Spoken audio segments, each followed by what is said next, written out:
See, Hello, we're live. Eagle Gardens 1 on Instagram, and this is fucking talking shit with Eagle, episode 48.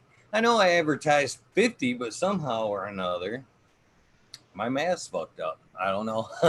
I don't know how I look back and started doing the counting today and was like, man, something's not right here. And I think I've got a couple episodes pulled down because a couple of them are missing. I got to check my book to make sure that either my math was off or they've been pulled down. But there's a couple missing. Welcome everybody. Tonight we had a guest, and I don't know what happened to the Blazing Botanist, but he was a no-show tonight. So even better, we've got Smiley Gardens, and I think Cannon Trooper's going to be popping in. So, Mr. Smiley, why don't you say hello to everybody, and of course, where they can find you? hey, what's going on, everybody? I'm Smileys_garden on Instagram, part of the Frugal Force on Saturday nights, and here fucking talking shit with Ego tonight. So, what's going on, E? And light it up again. Bill Sid, see you guys out there. What's going on?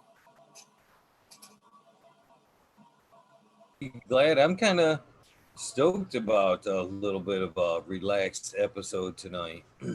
uh, Not that the rest of them are any difficult nights or anything, but last night I had a nice break as well. What's up, Southwest Okie, Tara Wilson?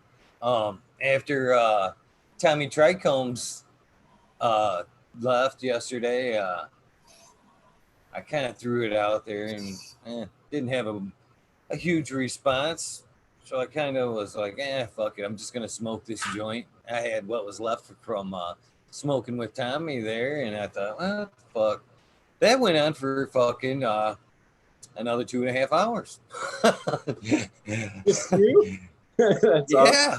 That's awesome. Yeah, I tried to give it up several times, and like every time one went out, I played some music, and it was kind of nice because it had been a while since like the first episode, since I had a good banner with the chat. You know what I mean? Chat was rolling, and I could give them full attention and talk to them. So I played some music and talked to chat and smoked some joints, and every time I was like, "All right, if you guys are done with my corny ass." I totally understand. I got some stuff to do, but if you guys want, I'll hang out and smoke another joint. And every time they were like, roll that shit up. I'm like, all right, I'll hang out. Oh man, it is. It's cool. It's been an interesting phenomena. I don't know that I call it a phenomenon. I mean, these online sessions have been happening, but it just seems like for me, it's kind of a cool way to still connect with people and smoke, and like, you know what I mean, that interaction of the community is still there when you can't have it like in person. You know what I mean? So yeah, it's fun. I like it. I do too. I do too. Need to get in at some more of these good folks. You know what? We should, one of these nights, we should sneak old Tara Wilson in here. Tara Wilson. She hasn't been on yet. She's a huge supporter. I was thinking that, man. Sarah would be a good one. Tara, this is your formal invitation. If you're interested in that, hit me up on Instagram. You too, Southwest Okie. Light up again, Tim. E. Bill Sid. Like to talk to all y'all. Makes the show better. It really does. Yeah. You, have you noticed that? Does it work that way for you too? After you've seen these guys and gals on here, doesn't it make it that much more friendly when you're seeing them in chat? Oh, most definitely. Hell yeah.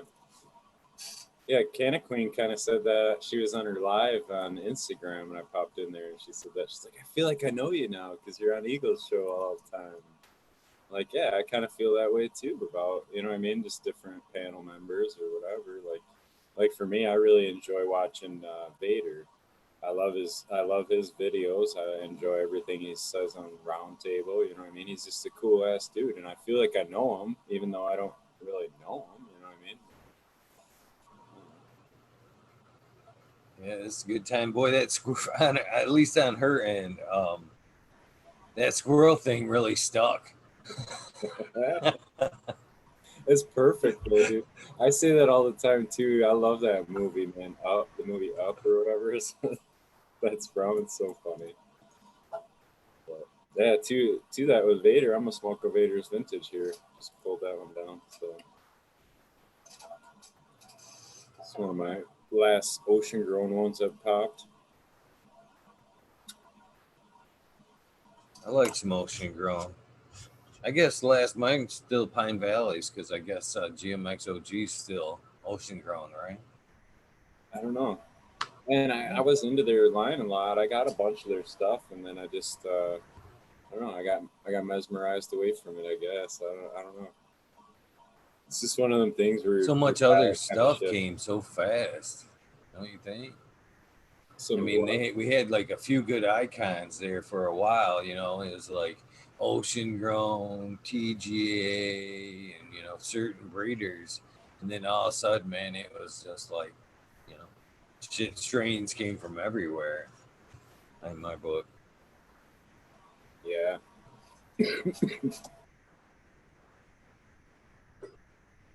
man, 70 fucking Wednesday. I'm so looking forward to 70. Dude, that's gonna be awesome. That would be really awesome. No, I've been I was trying to focus on a lot of Michigan growers early on, and I've been kind of broadening out now and trying to focus more like you guys are doing that pine hunt. You know what I mean? Where I'm just wanting something in a certain category. So like that's kind of the way I look at popping seeds or pheno hunting. Like the berries, I had that rascal berries. I ran her sister white cranberries. I had another one. Excuse me. I had another one that was in that berry category too. But then you kind of have multiple angles at it, so to speak. You know what I mean? Instead of just picking phenos from one seed, you got a couple different tries at a really killer one in that category, the fuel or earth. Is that your favorite profile right there? Is the berry? No, I wouldn't say so. It's one I really enjoy. I really enjoy the pleasant smelling ones. Like, you know what I mean? If you pop the jar and you're like, man, this could be a air freshener cologne for you know what I mean? Like a scent for an air freshener for your car or something. The I enjoy those. I enjoy unique flavors really. I'm like Canna Trooper, the connoisseur. Connoisseur grade. I'm a fan either way. What up? What up, man? Hold up. How How you do you guys doing? Anything? Good. We're just talking about different categories of weed. How you would how do you select a menu for what you're going to put out there, Canna? So for me, it's more of a personal preference. I like to look at like what the demand is, what people like, as far as like there, a lot of people you generally like Kush flavors and like loud OGs and Kushes and stuff.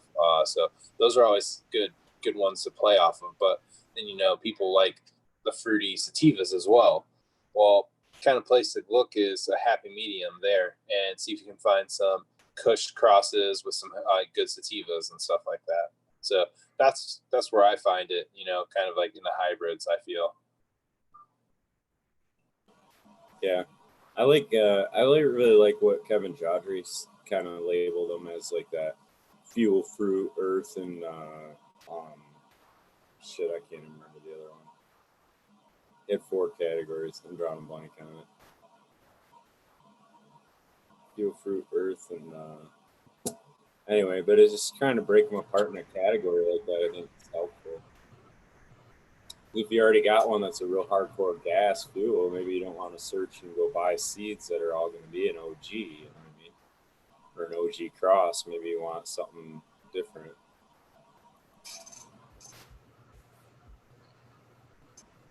Shout out Michigan native. What's up? Double tap. Ken EO's genetics. Oh shit! I got it the first time that time. How you guys doing tonight? Smoking Grove, Frazier. Oh, floral. That was the other one. Is fuel, fruit, floral, and earth are the four that they kind of broke it into.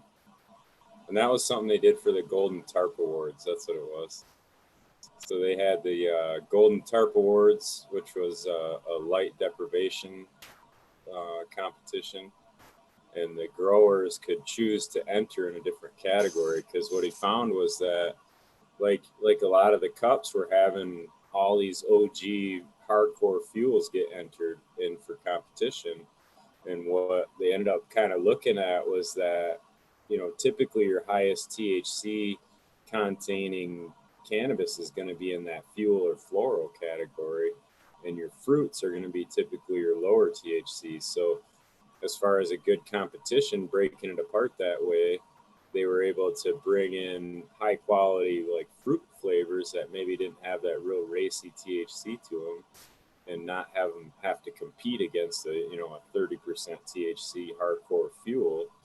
And it kind of gave a little highlight to the differences in the different categories, which I thought was kind of cool.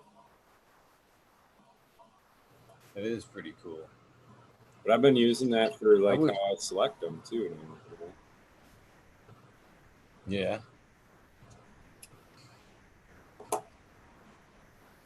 So you kind of brought it up, but you never really said which direction you were going to run in there, though. I'm running in all of them. That's the thing. Like right now, I'm kind of searching a wedding cake. So I got a platinum cake from in-house. I have a wedding cake crossed to Runts, which was a bag seed. And then I have honeymoon, which is wedding cake crossed to high school sweetheart.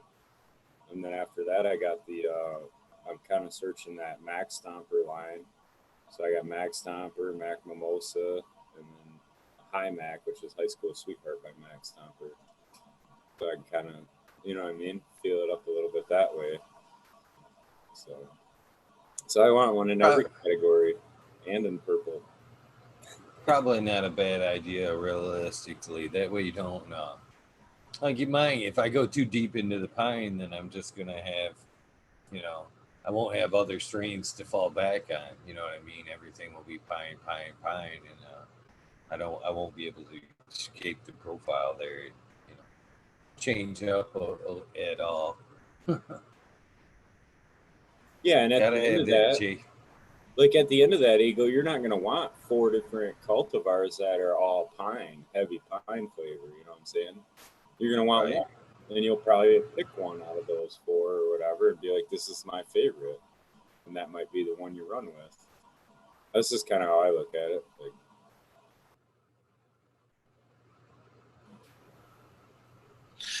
Yeah, I've stacked too much of one flavor in my garden before, and it did not help.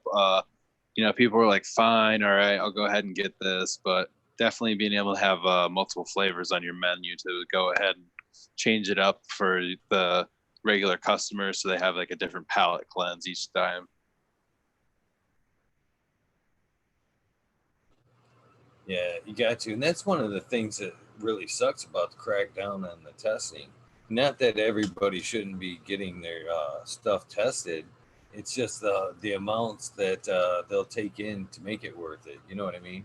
If you're running multiple strains and you're really trying to kick them out there, it's really fucking tough if you're trying to get them into the system to have enough worth it and want to pay for multi-test rating strain testing. Excuse me, which can be quite costly, especially on a perpetual harvest like mine.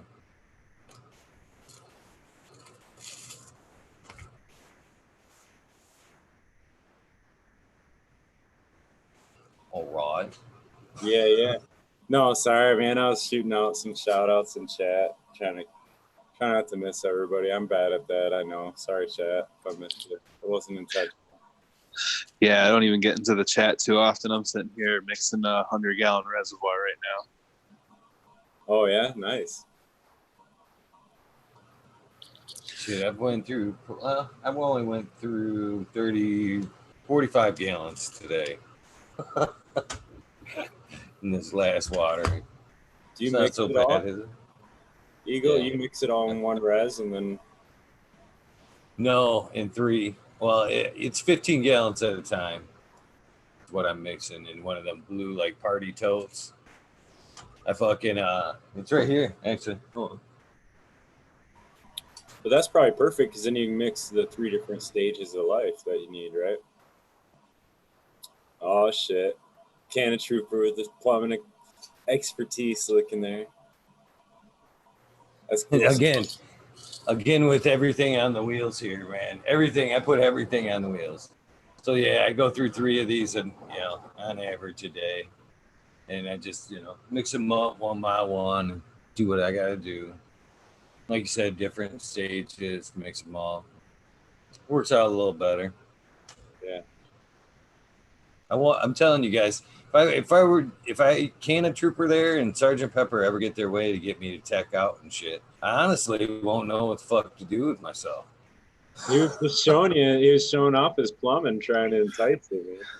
Yeah, I was trying to show off. Like I was mixing the nutrients. We got a second floor flex valve. Sergeant Pepper did for his thing, and I cut the pipe and we installed it. We put some threaded ends on here. Hold on, I'll show you. Right there. Right. So this was the new one. This one is in here already, but then we just cut the pipe over here and over here, put the threaded caps into that with some tape on it, and then we just like glued it in and put it on. What's that gonna do for you? So essentially what that'll do is I'll show you. I gotta get back up here. All right, so this is the main feed line right here. This one is closed at the moment right now because these aren't hooked up. So when we run the pump, what it does is it stops here, comes back, it's open, and it recirculates into the reservoir, and that will help mix the pump. So when we want to close this, we'll close this valve, open this one, and then that will go ahead and feed the line into the flower room. But then when it's done, we'll open up the bottom one, and we'll keep this one open so then it bleeds back the pressure. Otherwise, if you don't do that, what we found is on the first manifold system inside the room is that the bleed valve at the end, it'll just piss out the whole freaking reservoir if you let it. If you don't bleed back the line, because there's just pressure fed back into the line, there's air bubbles and it's just blocking it. So the pump just feeds straight to that first manifold and dumps it. I bet that was a fun lesson to learn the first time. Oh yeah, no, you can hear it, but there are definitely like been little tweaks here and there, and just like equaling out the pressure between all the different manifold and bubbler heads and stuff, just so they all feed equally. Got it. You have to run. All right, someone's over here, and they start the pump. The other person's at the end of the line, and we've got like milliliter cups, and we'll be measuring out each time and have a stopwatch to see how long it takes to get to a certain amount of feeding, so that way we have some portion control within the system as well. That's so cool, man. You guys, I feel like you guys overthought it though, but it's fucking cool. It's awesome. Feel like we overthought it? Yeah, maybe a little bit, but it's cool though. It works. Like, fuck, it looks beautiful in there. it's simple, but it's simply overthought at the same time. Yeah, there you go, Eagle. When you get rid of the tents and you utilize your higher ceiling, that'd probably be the time to plumb your ass some automation right in there. Yeah, that would be pretty sweet. And at least it definitely opens the door up for it anyway. You know what I'm saying? Yeah, it'd be pretty hard in and out of a tent unless you did like blood drain tables or something like that. But... Well, you can do a drain to waste in there if you want to do a top feed drip system, like how Sergeant Pepper has on his trays. So what I've seen people do is they either drill into the side of their tent, which I'm not about, but you have those vent ducting areas, and you can just run piping through them and have the reses outside, and you can have condensate pumps inside underneath the tray. That'll collect it. Like the condensate pump, use them on your HVAC system, and any sort of condensation that comes off the HVAC pumps it down there and it'll pump it out. It's just a little sump pump is all it is, self-contained unit. But you put that underneath your tray, and any of your waste that comes out of, say, a 4x4, I think that condensate pump will be able to handle that and plumb it out of there for you. Yeah, that's a good idea. I almost got shot in the face with one of those. I was moving it, and it had water in it. I didn't realize. So the hose was off from it, and it was still plugged in. I was just going to move it and sweep a minute. And, yeah, it just splashed the water in it, triggered the thing to pump. Luckily, I heard the motor wind up, and I knew, so I kind of moved out of the way. But, yeah, it would have totally shot me right in the eye. The condensate pump wasn't about to do that to you? Yeah, because you know what I'm talking about? It was like half full. So when I moved it, it splashed and triggered the pump. Yeah, I know what you mean. That's funny as shit. I heard it and I was like, whoo. Like, I'm not going to hold a grudge, man, but you tried to poke my eye out. So when we were on the call with you earlier in the chat, in our IG chat room earlier today, we were just sitting there smoking high. Totally forgot that the pump was plugged in, and we had this here. I have to turn it around. We had this whole thing off the wall because we were putting that new solenoid in. So this thing was completely unscrewed and it was just facing at it, and the timer went off because it automatically mixes this every hour. And so it just shot straight at the wall. We were on chat with Smiley and Billy Davis, and all of a sudden we were just like heard it click off. We're like, what the fuck? And it just shot water straight against the wall for like 5 seconds. Sergeant Pepper was like, I know what to do. He just like fucking ran over and unplugged the thing. That's some funny shit too, man. Isn't that the way it always goes too? Oh yeah, no, it definitely does. But we caught it really quickly. It was more humorous and kind of like, what the fuck? Like, why did we do that?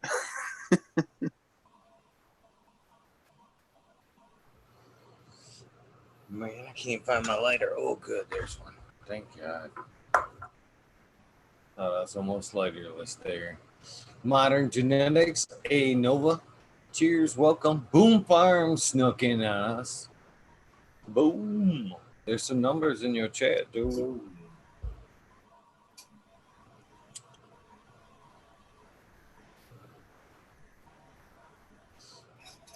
Fucking Joey Boom.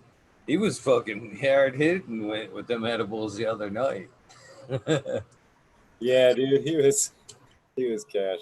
That's basically what happens to me if I eat an edible. I'm pretty much like like about to drool watch the movie, and I don't know. It's good when you want to relax, but if you're trying to be in front of people and talk, it doesn't do me well. I did that shit one time when I had top of my left foot. I'm pretty sure it was done. I went heavy with the fucking RSO. And fucking, I'm all like mid-session there, and Lexi looks over at me. She's like, you can barely understand what you're saying. Your eyes are barely even open. I'm like, yeah? Good though. Pain-free. That's funny. So how long does it take you to mix fertilizer then, Eagle, and get through watering? Not long. Just a couple minutes to mix that up. It probably takes me, probably 2 minutes to, chuck the nutrients in there, whip them up for another 2, and then hand water. Each pocket. You just toss a few scoops of this and a scoop of that and a half scoop of that and start mixing. Each one gets 4 of these, yeah. Yeah, I have actually already done with my weighing. It's I've got the scoops figured out what the weight should be. So I'm not even weighing anymore. I'm like 2 scoops, 1/2, boom, done. I was thinking that it gets routine, right? Yeah. You know, if that's the way I've kind of always done it. I've always suggested other people do it too. Is when you get that shit fresh like that, because environment can fuck up your measurements a little bit. You know what I mean? If it sucks in a little bit moisture and it could be a little bit heavy and throw your measurements off a little bit. So what I like to do is when I get it fresh like that and I know it's where it should be, I make notes like that. You know, I weigh it up and kind of mark whatever I'm using. This is A, this is B. That way, in case if somehow shit does get a little bit of moisture in there, I know more where it should be, minus, the extra water weight and content in there. So that's the other reason I do it. I like it.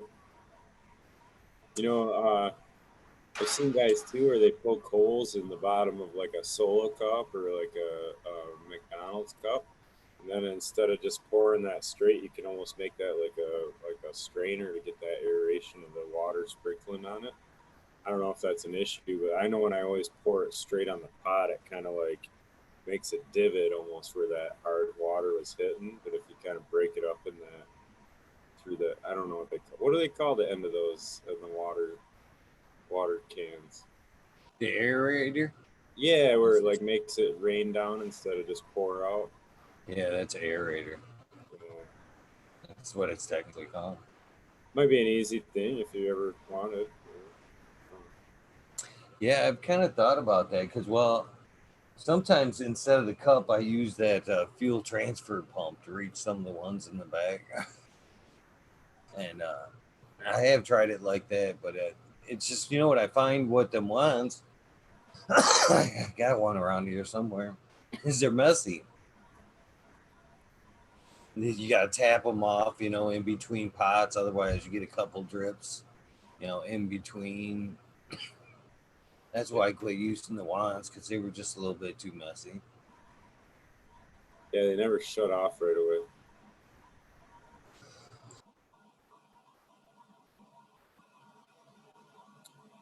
Candace, like that's why you automate it. That's why you put drippers at every pot. They never leak that way. Hey, I gotta make a living somehow, man. That's good, man. That's good. I dig it though, dude. It's all cool. I don't know. They all work. That's what's funny about it. You know what I mean? Like someone, if anything, it highlights shit, dude. It all works. It's just your dedication to making that style work. That's it. Well, yeah, no, I appreciate it. Definitely. We the way we describe it is like kind of like a computer. I'll go ahead and build you the tower and put all the boards in it, and like Pepper will go ahead and get all like the software and get it all working and everything to your tweak to your perfection.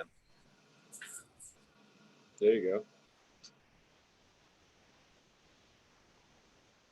You guys build lights for people too? Is that something you do? Or Sergeant Pepper's done that. I don't necessarily do that. I'll help him out with it, but I'll tell you this: he doesn't like building lights. Thought he would, but he didn't so much. It's not that he doesn't like building them. It's just that they can be a pain in the butt trying to get all the parts and pieces up when you got a bunch of other things going on. That's all it was.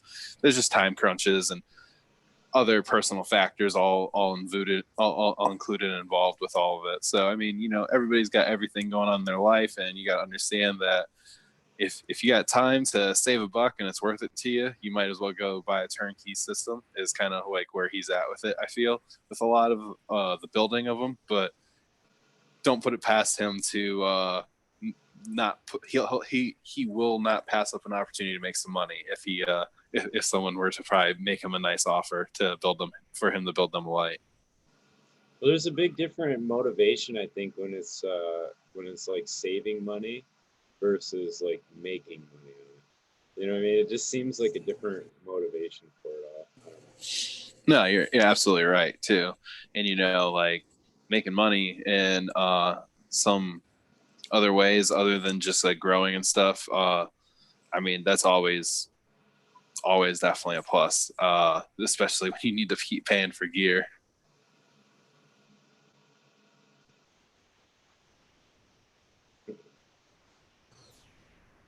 shout out to the American one who joined us tonight.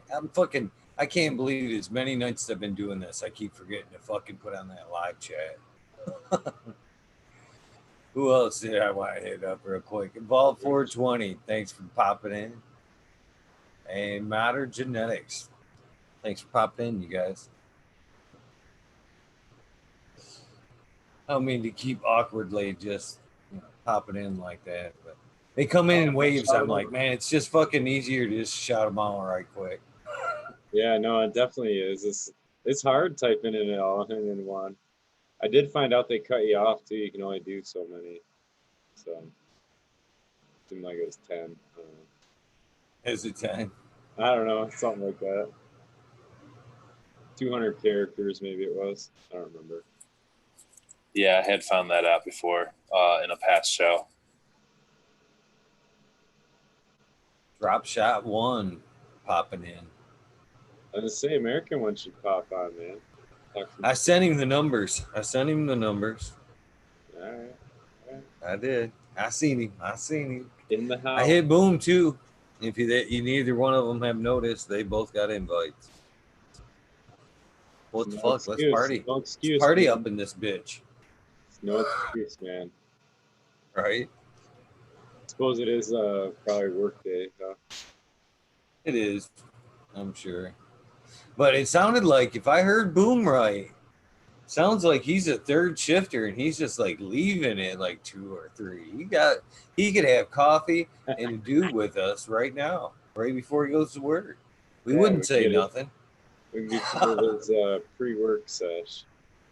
I wouldn't say nothing if you smoke before work, bro. On a live show. That's funny. Right? I gotta forget about that part of it. Shit. Hope your boss ain't tuning in. It's like a Ferris Bueller's Day Off fucking scenario there. Where he's at the ball game and shit. Right? In the newspaper. That's fucking funny shit. So what are you guys smoking? Other than cigarettes? Camel Light. Yeah. I just had Vader's Vintage though. It's Oh, nice. yeah, man. It's it didn't do well out in the market. I don't know why, but it is actually one of my favorites to smoke. It's got a really kick-ass flavor. I don't know. Okay. It's not a fuel. It's a definite earth, like earth from that Merlot. I think it's a Merlot OG it was crossed with, but it's pretty good. I don't know. Okay. It's not a real racy couch lock stony either. It's like more of a mellow high. Nice. Yeah, I'd always kind of wondered about it. I seen it on the Lumberjack site, and I was just like, I haven't really heard too much about it. Yeah, the Merlot is what caught my eye. That Merlot would be. Cause I always look at the crosses. Like I wanna get an idea of what I might be getting out of that genetic. You know what I'm saying? Like, especially if it's something like, for example, that Tuscadero. I was exactly looking for black cherry cheesecake out of that. Nice. Yeah, one flavor I really want to kind of explore is from Moser Genetics. It's who Miss Jill's been partnered with. He has one called Black Currant, and I really want to try that one. And it's got really dark colored trichromes on it and everything. I really want to see like the flavors it puts off, and I just want to put those trichromes under a microscope and just see how the development works with it, and like what cloudy looks like to that with those types of like colors inside the trichromes themselves. So is that like the stuff that would make like a purple hash then? Is that what you're talking about, or a colored hash? Maybe. We will see. All right. Go to Moser Seeds and just check it out. I look at his menu. His Brian Berry or something, I believe, is like his prize one that he likes to cross everything with. But the Black Currant is definitely crossed with that, I believe. And it seems to be pretty good. Yeah. No, I would imagine that's got to be a somewhat of an idea. Maybe it's more not for a beginner so much, because you're still kind of figuring out what to expect. But like for a more advanced gardener, I would imagine you're trying to, if you're crossing an F1, you're kind of looking for a certain pheno at some point. You know what I mean? Like you want to lean her this way or that way. I don't know. It's on a list. It's on a list of pheno projects to see like what happens with that one. See like if there's a good keeper pheno or like out of that genetic or whatnot. I mean, I haven't personally ran it, but I mean, for all I know, I mean, it could be good, it could be not. I mean, like you said, the Vader's vintage wasn't doing that good, but you like it, but that's just all dependent on who has what cut. So I usually like to do like a 30 seed hunt just to find like the better one. And we actually just took some cuts and send them off to Farmer Freeman on this one pheno hunt that we're doing right now. So we'll see what's going on with that. I'll let him go ahead. What's up, American One? Not too much. My debt level's a little high, but I'm working on it. What's up with you? Too much, man. Just fucking hanging out. What's going down? Talking shit on an Eagles show, man. There you go. My checking account balance keeps going down. I got issues. Amen to that. Never enough, right? Never. What's up, Eagle? How you doing, boss?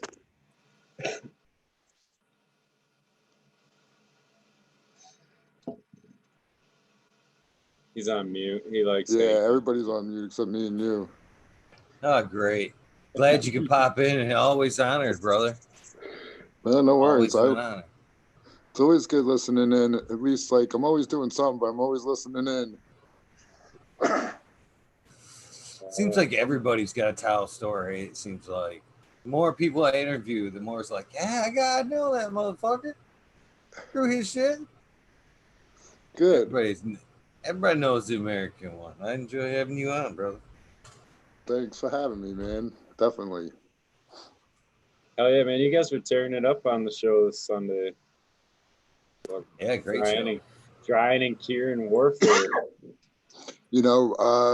Rip Josie Wales, but I never grew out to Gorilla Glue ever yet, so like I didn't have much to say at the beginning. They were talking about Josie, I know that shit's legit. I smoked it a couple times, but I had no personal experience. I never met him or anything, but I know some people who did. He was a good guy. Yeah, for sure. I walked away from a fucking original cut. Could have been even him that tried to hand it to me. Ain't that a bitch?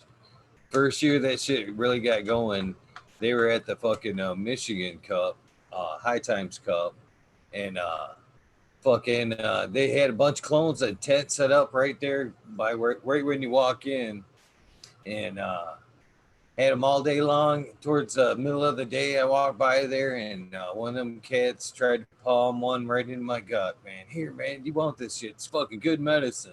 And by that time, they were like a little bit droopy because it was a fucking super hot day, and I kind of thought about, taking in clones from a cup and shit. And I was like, no thanks. And then the next thing I know, man, that's all you could fucking hear of and shit. And I was like, man, damn. I remember that. That was the 2014 Cup. Yeah. I remember that one. Yeah. Yeah, that was an awesome cup, man. It really was. Kicking myself for that shit. Dude, they were a couple booths down from us, and like I remember the ones that you're talking about, they were all droopy and everything. They were Gorilla Glue. I remember hearing about Gorilla Glue and all that stuff, and I was just like, is that what everyone's talking about? That thing that looks kind of sad, to be honest. They were droopy, like you said. Looks can be deceiving. By the time I got over there, man, it was hot as fuck, and leaves were like almost like straight down. They needed water like immediately. But yeah, I would have brought him water immediately. Right? I feel bad for him. Yeah, those poor babies. Let me go get you some water. I'll be right back. I love it, American One. God care for the girls, man, even if they're not yours. Shit. That's right. You never know when they're gonna help you out, and they always come through for me. Yep. Oh yeah. Oh yeah. That was a pretty interesting show, though. The curing and drying and whole debate at the end there too. That was pretty cool. Yeah, it's good to get other people's perspective on everything, you know. Yeah. And it's so true. Every situation is conditional because like no one's in the same exact situation as somebody else. It's always something different, you know. Yeah, that's what kind of makes it funny about arguing about it. It's like, well, that's what works for them, and that's, you know what I mean. It's cool to know and think about that technique. Possibly something part of it'll work better for your setup too. You know, I've always kind of evolved that. I don't know. It's like I don't know that I'll ever be at a real set in stone thing. To me, it seems like I always tweak it a little bit here and there.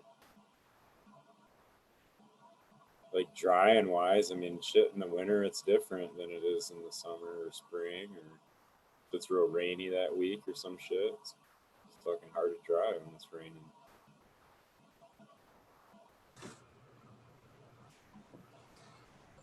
Beans need to be transplanted already. All them There ones you go. cracked? Yeah. Well, the one I'm not supposed to talk about is now up to 90%. And them bitches are fucking 3 inches tall already. And the other one's still hanging in right there close to 60. They're looking pretty good. You gotta So- name it like I don't know, or no name or something like that. Top secret. Top secret. TS1 and TS2. What's up, nutrient shout outs, Mountain Skies, Lexi. Love you, Lex. Double secret probation. Right. So what's on your mind today, American One? Other than your bank account, man. I got some hair. I got a haircut today, so that was Oh, a shit. special event, man. My the dude that I always go to, he hits me up on IG, like, what's going down? I'm like, not too much. I'm like, no, he said, like, what's up? He goes, yo, what's up? I'm like, my hair's all up. I look like a homeless Albert Einstein. He's like, good, man, because I was going to ask you if you had anything laying around. I'm like, yeah. So he's like, well, he's like, I'm doing cuts in my garage. So I went over, I got chopped up, and we made a little trade. It didn't cost me anything, and I got a little extra money in my pocket on the way home. So it all worked out well. But So you other said your than bank that, account was going the opposite way, man. well, Right. it's already spent. You know how that works, right? Oh, yeah. Maybe a better. Maybe you don't know how that works. No, definitely know how that works. I got daughters. If I didn't have a way to spend it, they already figured something out. So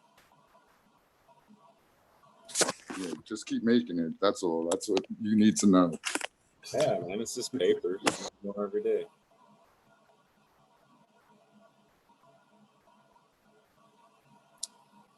No, that's good. I need to get a haircut too. I hope they open this shit up.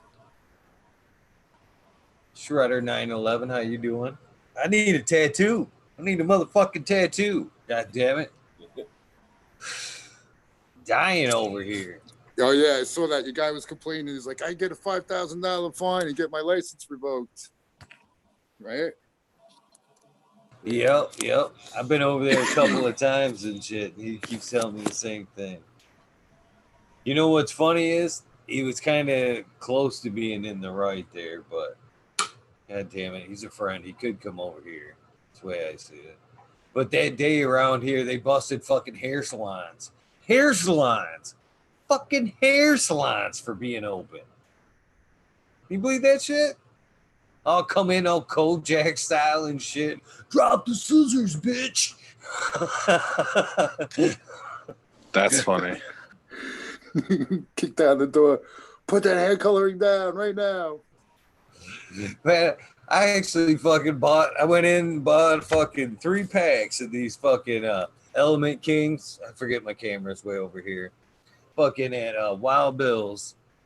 I fucking go up there and you have to ring the doorbell. And I've seen fucking drug deals that went smoother than these transactions and shit. They all met me at the door. They were like, had a little list. What can I get you? And I'm like, I can't come in? No. I just want 3 packs of papers. And she all looked at me like, that's it? Yeah, that's all I fucking need. All right, come back to the door. The lady behind me is like, reminds me a lot of an old school drug dealer. I'm like, yeah. I mean, he actually like, looking around, fucking in this fucking line and shit. It's fucking really weird just for fucking papers. That's classic, dude. Yeah, I called them up. They're like, yeah, It is have to do the classic because curbside. it's actually easier to go buy the fucking weed itself than it was to buy the shady papers. That's funny as fuck.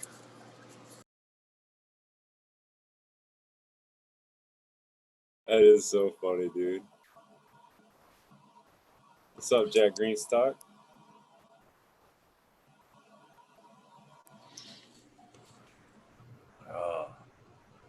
How you doing tonight, Jack?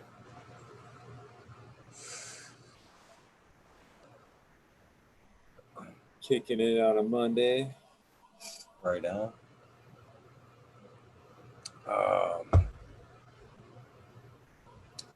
So you try something new So all the anybody, time? Sorry. go ahead. You No, both better be sorry. I'm just trying to start a conversation. I don't know, man. No, you see Jack Greenstock's remark? He kicks the door and says, pick up them scissors, get back to trimming.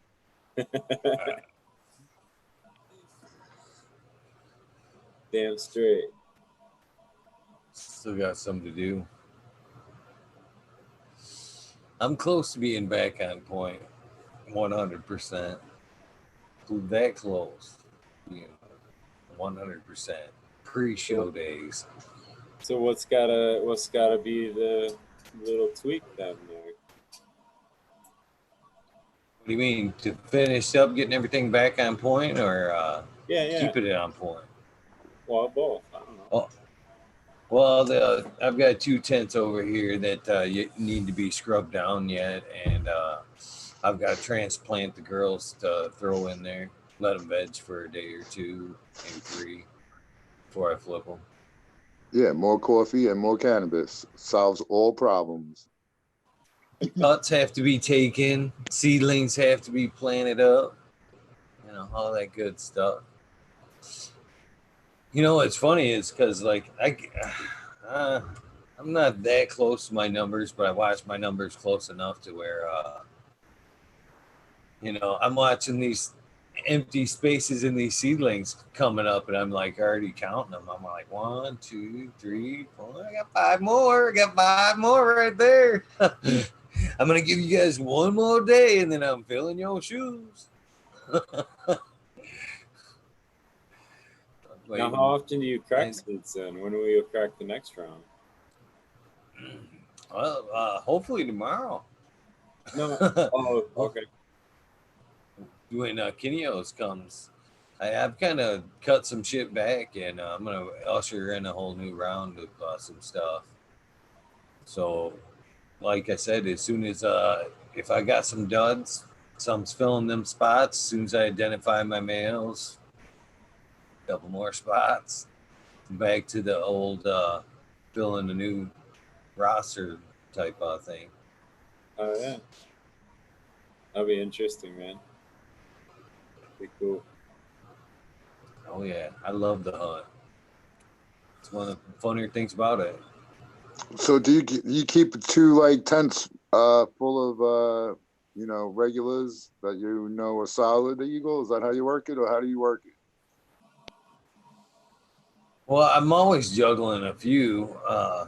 I keep the ones I really like over here in some solo cup, what I call solo cup moms. And then when I'm ready to work them a little further, I just let them veg up and take some cuts out of it. You got to stay a little bit ahead. But I've got, there's 1, 2, 3, 4, 5, 6, 7 flower tents. You know what I mean? So it's pretty easy to juggle new shit, keep things going in phases. Right, and keep the patients supplied good. Yeah. Yeah, to be right about honest, it's usually about 12 to 16 per month coming down every like 2 weeks or something like that schedule. Try. Yeah, that works. That works.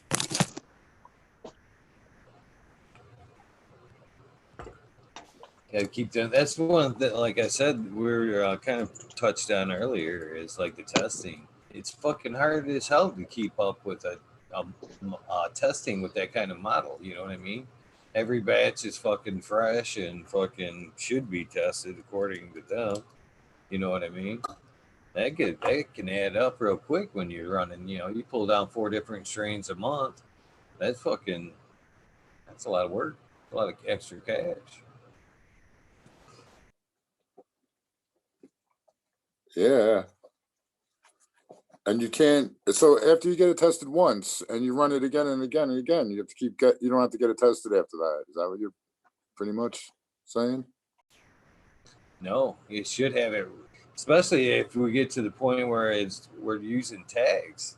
And that tag would have to be every tag would have to be tested. You know what I mean? Before, here in Michigan, you could, like, if you had constant strains, you could almost ride on a test. Even though I had like a perpetual harvest like this, you could almost ride on that last test coattails for a few months because the test was like realistically good for 3 months. You know what I'm saying? But yeah, they theoretically want every time you harvest it, they want it tested, no matter, because it's technically a new batch. Yeah, that's crazy. So whether you have like one tent or if you have a whole warehouse full and you harvest it at once, you have to give them one little sample, and that counts as the whole entire batch, pretty much. Do that is in lots of 10 pounds, don't they? Smiley? Yeah, Up to that's what I was 10 going to say. pounds. I believe it has to be all harvested or ran at the same time. It can be up to a lot of 10 pounds, but it's only one cultivar. So, like, if you had, say 10 plants and you had 4 different types, you would have to have 4 different tests regardless of the weight. You know what I'm saying? So they basically make a monocrop the most advantageous way to do that. But I think the minimum's 1 pound, right? You have to have a minimum of 1 pound to 1 to 10. like yeah, and then they pull, like, you got to bring the whole amount of weight to them, and they pull the sample from however they want to pick it out of there, and they pull the sampling portion that they're going to pull. And so yeah, you don't get to bring them an eighth sample. You bring them the whole amount, and then they pick the eighth out of it. You know what I mean? Yeah, they practically dump it all out and just take random samples. Now, they don't keep your whole lot until it passes or fails, or is that exactly what they do? They were doing that. According to, it sounded like Spartan last night, it sounded like, or it was maybe even on tonight's show, they sounded like they were coming to the facility and testing it there before it went out. But there for a while, it was, they were taking your whole fucking 10 pounds, and if it didn't pass, they were fucking burning that shit. When that pisses you off, dude, they just be like, go drop it off, and they're like, "Oh, sorry to tell you that you failed, and we had to destroy that shit." And be like, "What? Yeah, you what?" Yeah, contaminated bad glove or something. Well, wasn't even your bad. Sorry. There'd be a whole lineup for just on dishonest happen next. I demand a retest. Damn it. Yeah, for real, dude. I'd be pissed as fuck.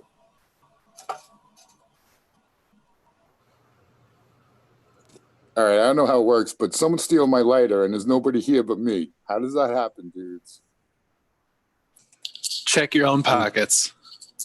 Maybe it was you in the other dimension. Yeah. You have been a victim of the Mandela effect. Hey, I'm telling you, it where's mean, my I had- head? was fucking right here. Anyway, That is do you one of guys the most frustrating things in life, though. I would agree. American one. over by me? They got these handout lighters that are like cheesy junk lighters, and like the gas that's in it just smells like I don't know what it smells like, but it's nothing good. And like I have a whole handful of lighters here. I don't even want to use them, but I'm gonna use one right now. Do you guys familiar with these kind of lighters?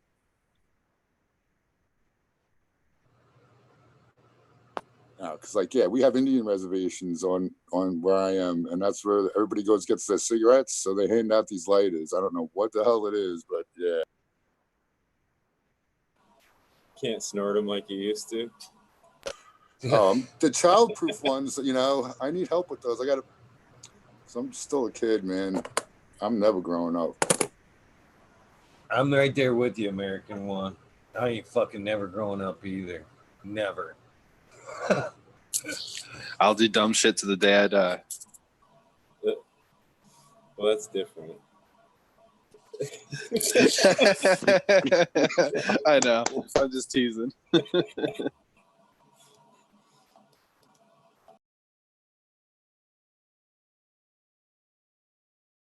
Yep. The last thing I got to do to this tent here behind me is put in this here camera. That tent's been missing a camera, so I got a camera for that tent.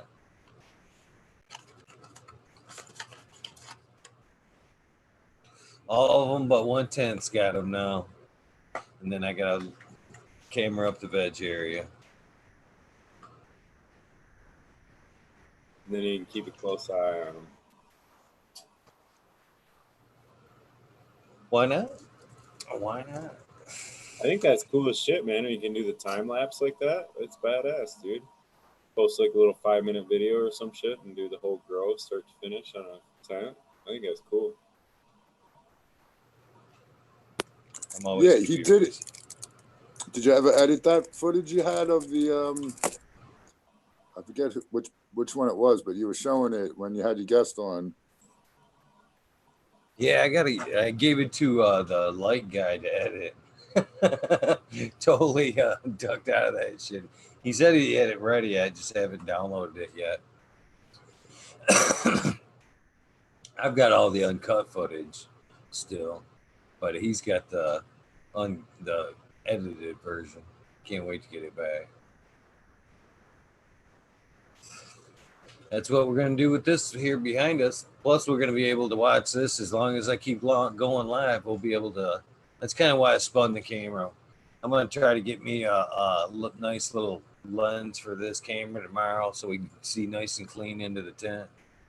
And we'll watch them grow night after night. That's a cool idea too, man. Dig it. How much is one of those lenses for your camera cost? Because I've seen some Method 7 ones. I've seen some other ones, and they're at certain price points. What's the price point you're finding yours at? I don't know. Being the craftsman I am, the last time I did it, I just fucking went and bought a cheap pair of sunglasses, busted the lens off it, and ground it fucking pretty close to flat, and then just glued it onto the fucking camera. Probably what's going to happen with Yay. I think I got a lens like over there somewhere. I just got to fucking probably manipulate for this a little bit. I'm guilty of that too. I just hold up a pair of sunglasses to the camera. To get it just right, you can get it. It works. I don't know. I thought that was funny that Hota released that kind of secret. I did that shit for years about the jeweler's loop right on top of the fucking cell phone camera. You can get some amazing pics like that, especially if you've got like a fucking one of these eyes close by and you can like light that up before you hit it. You can get some amazing pics like that. I'm still gonna quote Hota forever with that. Like, what the fuck is a cookies? That was cracking up at that, dude. Oh, that's so funny. Yeah, he's cool, dude. That was a pretty good interview. Yeah.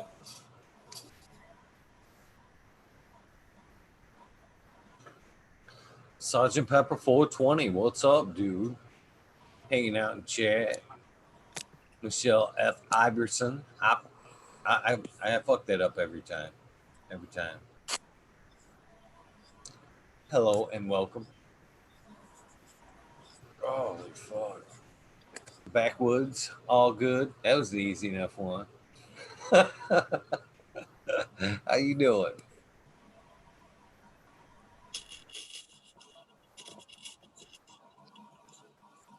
So we want to debate, guys. So let's debate some.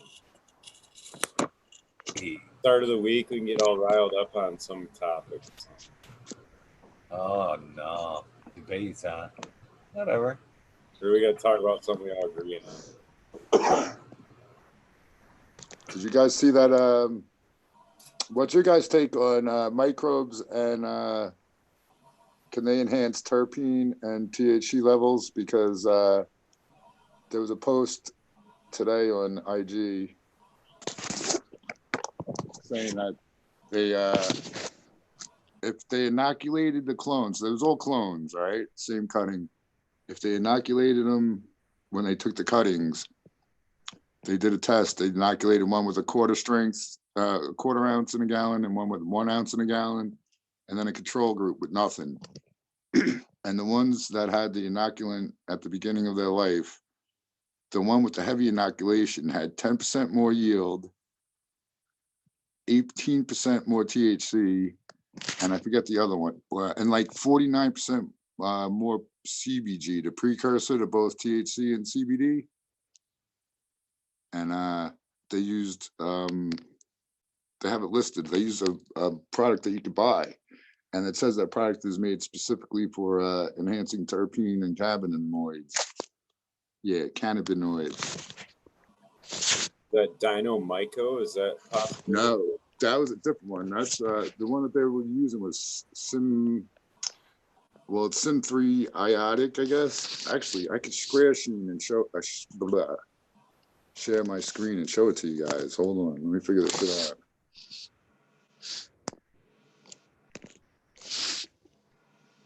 So the use of that increased that production. Was that in a soil or with like a hydro setup, dude? Or don't you know? I don't know. I'll first up. So there's a paper with it too. I'll go right to the website. Hold on. That rocks. I don't know. You know how to work this so good. Shit. Hope I have nothing discriminating on here. No, all right. But yeah, have them all up. So this is the actual.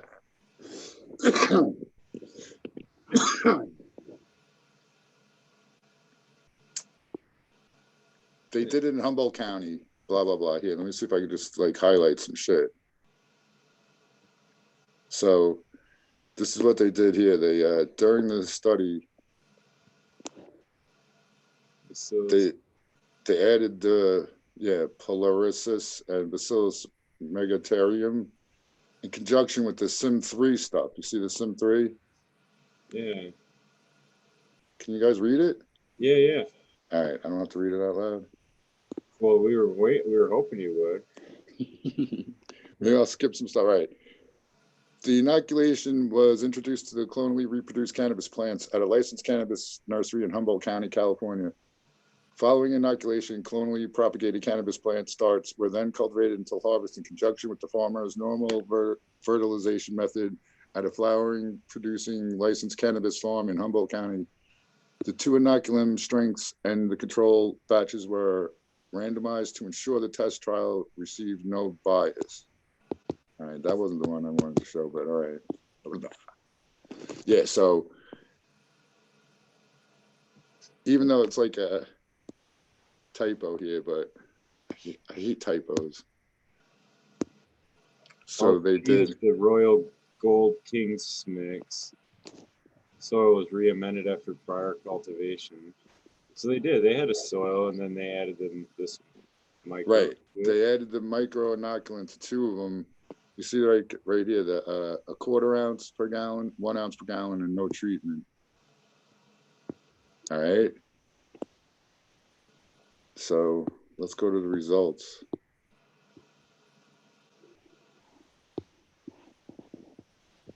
Oh, and then they split it up like top flowers, bottom flowers, blah blah blah. It's crazy that shit. Like you hear like licensed facilities too, like they have to weigh like any vegetation removed. Right. I like Tao's fucking blah blah blah. He's like, yeah, whatever. Blah, blah. Yeah, there it is. All right. So anyway, I'll show you now. I'll go to the now. Like I don't want to share the screen right away. I don't know what's gonna happen if I go to my Instagram. But I wanted to show you. Oh, so I could find it. Hold on. I can figure it all out. I can tell you what happened if you go to your Instagram. Probably be weed, women, or weapons. That's about right. It's tattoos, weed. Yeah. All right. I'll bring it up. Oh, I was on Eagle's DM to get the numbers for the show. That's where I was. So everybody got them now. Why?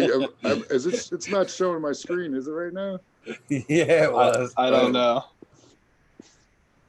Now everybody's gonna rewind and get it.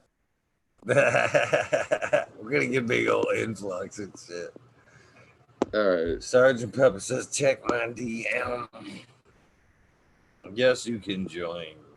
No, Sergeant Pepper. All right. So this is where the easy part, the easy read was. All right. So yeah. Can you see my screen again? If you start reading from the top, I can't highlight this one.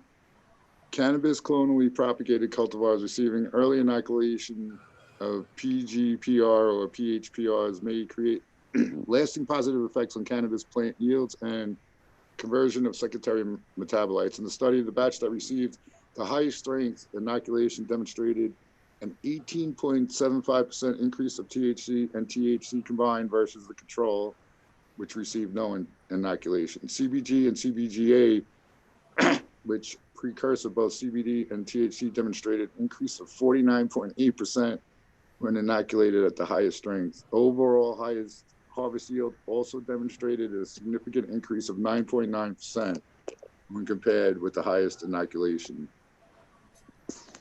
So I just did a quick math. If that 18.75% is like going from like 20% THC to 23, almost 24. So it's like, yeah, I mean, 23.75 after you're at 20. I'm not sure. I like it. It says like by Jack Greenstock on there. That's cool. I'm not sure though if Jack's everywhere. Maybe Jack knows. I'm sure Jack knows this, but the PGPRs I've heard, but PHPRs, I'm not sure exactly the term there. Yeah, they're it doesn't even say it. It says with the the plant growth promoting rhizobacteria. Yep. So the PHPRs doesn't say it on here. You see, they explain that one. Yeah, I don't see it in parentheses either. That's funny. It says the one I knew already. That one. Of course, bullshit. That's the way life is, isn't it, Smiley? Yeah. No, I mean that's a crazy increase when you see some of those percentages, but I mean. Well, a 10% yield increase. That would be pretty good. That couldn't hurt, right?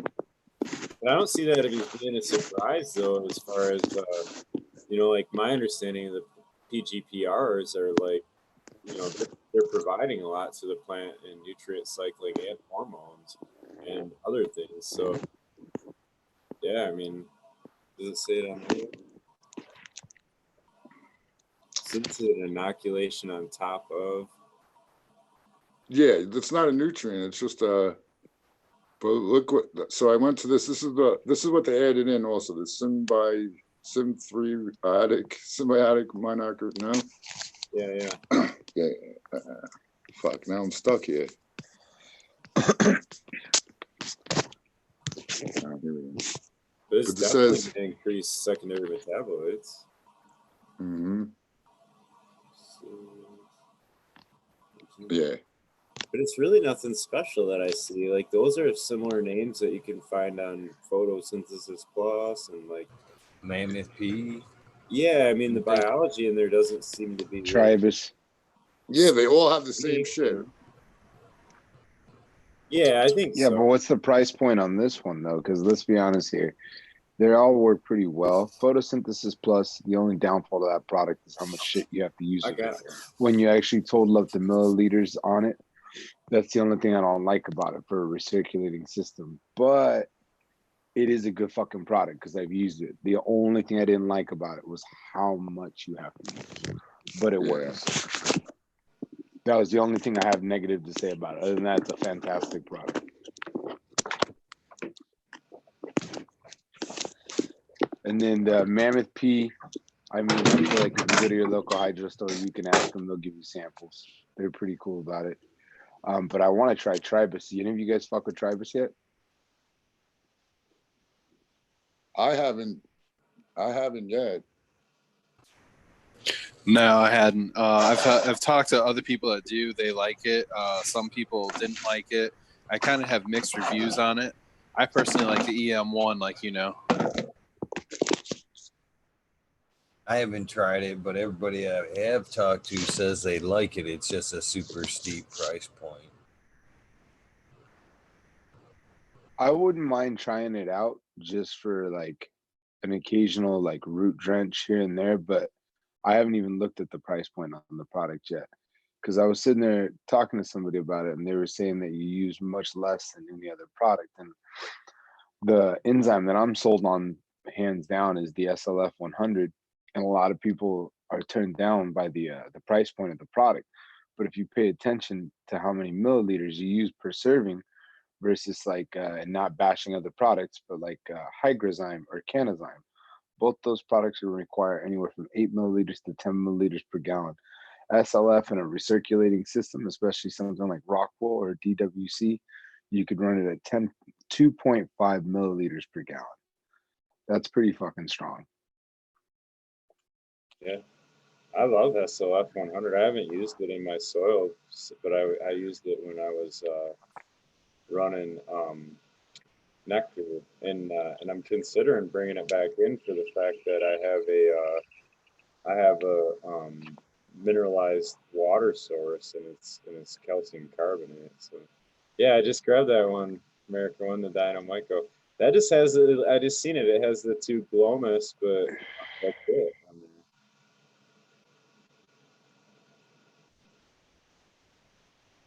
I've actually got quite a few samples of the biology. Those are kind of the ones I've been, if I'm spending money, I'm checking shit out like that.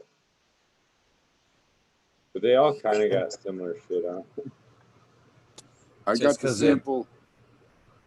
Sorry, guys. Always It's jumping in with some bullshit.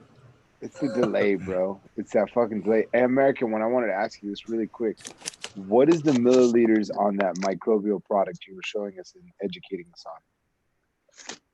I don't know. We go back and take a look. Hold on. Michelle, just Sorry, while you're looking, Sergeant, or the American one.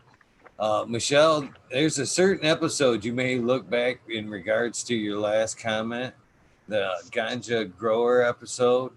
May Dead Nails the episode that you're referring to. Kind of incognito, wank, wank. So there you go. Sorry, guys. What was that measure rate, American one? I'm gonna see if they have it on here. Let's see.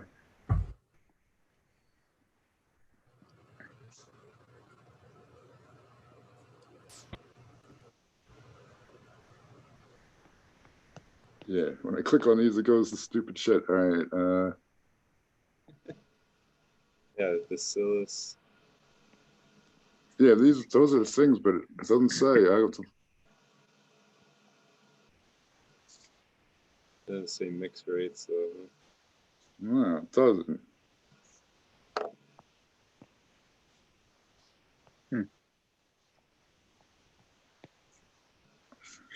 Yeah, that's the only thing I was curious about because I mean, to be honest, I'm always down to try a new microbial. Like that's why I really I'm hooked to EM1 because the thing with EM1 is you it's a lot cheaper, but then also EM1 you run it at a much higher rate. You know, Mammoth P, Mammoth P is great, but it's really expensive. So I feel like if you mix it up a little bit, and something that I've been really wanting to try, but I'm gonna have to take a couple things out of my recipe is recharge.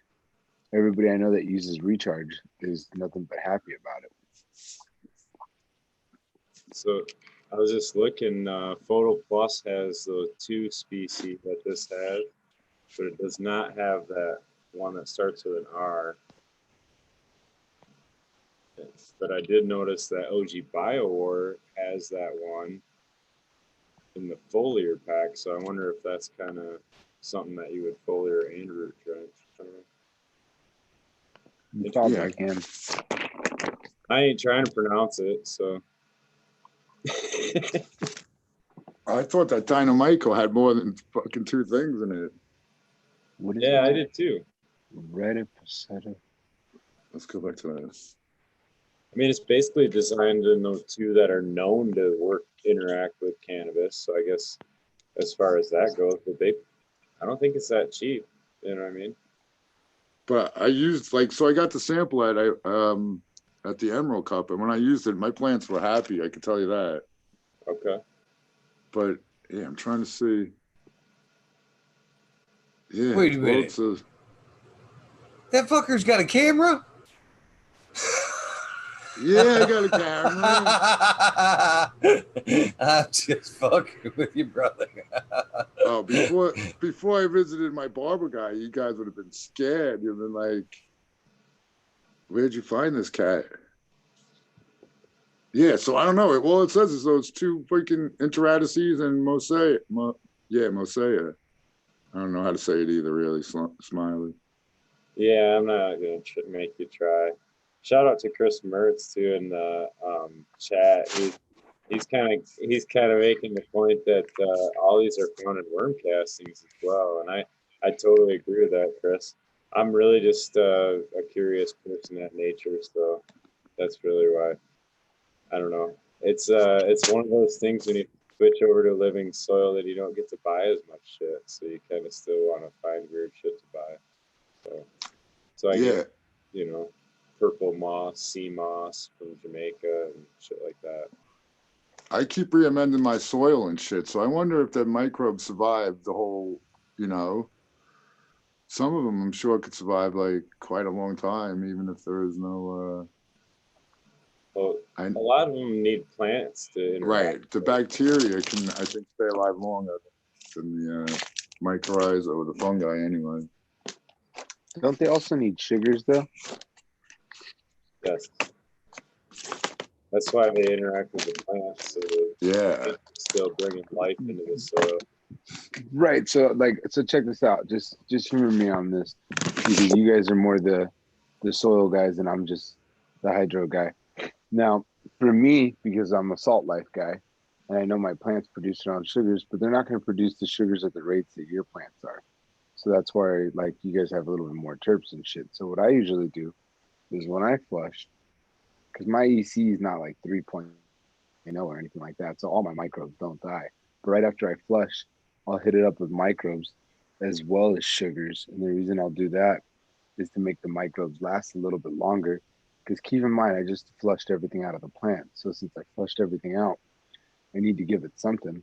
Otherwise, it's going to start going without. It's not like the soil process that you guys have. So I just thought, why not add sugars with the microbes? And then this way, keep the microbes happy, which will keep them alive longer. And then this way, when they're getting their feedings, the microbes last a little bit longer. Just a theory of mine. What do you guys think? I would say you'd have to really kind of watch how much sugar you add. So you could, in an excess, really kind of do detriment to it, or the opposite effect. So if you're adding a ton of molasses, it can be a problem.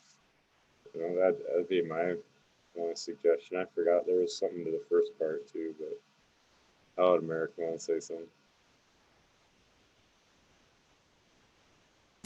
Yeah, I think that can't hurt. Adding some microbes and a little bit of sugar. I don't know these people adding a tablespoon of molasses. I had like such a small pinch because I'm figuring, you're not feeding the plant really. You're feeding the microbes, and they're minuscule. If that stuff dissolves in that water good enough, I'm sure they're getting enough sugar. At least that's what I think. And I know people have said that, like, if you hit the heavy molasses late in flour, it'll transfer to the taste sometimes. So I don't want to do that either. Yeah, I would kind of agree with that. I've noticed a real heavy taste if molasses is used in repetition, but I don't know.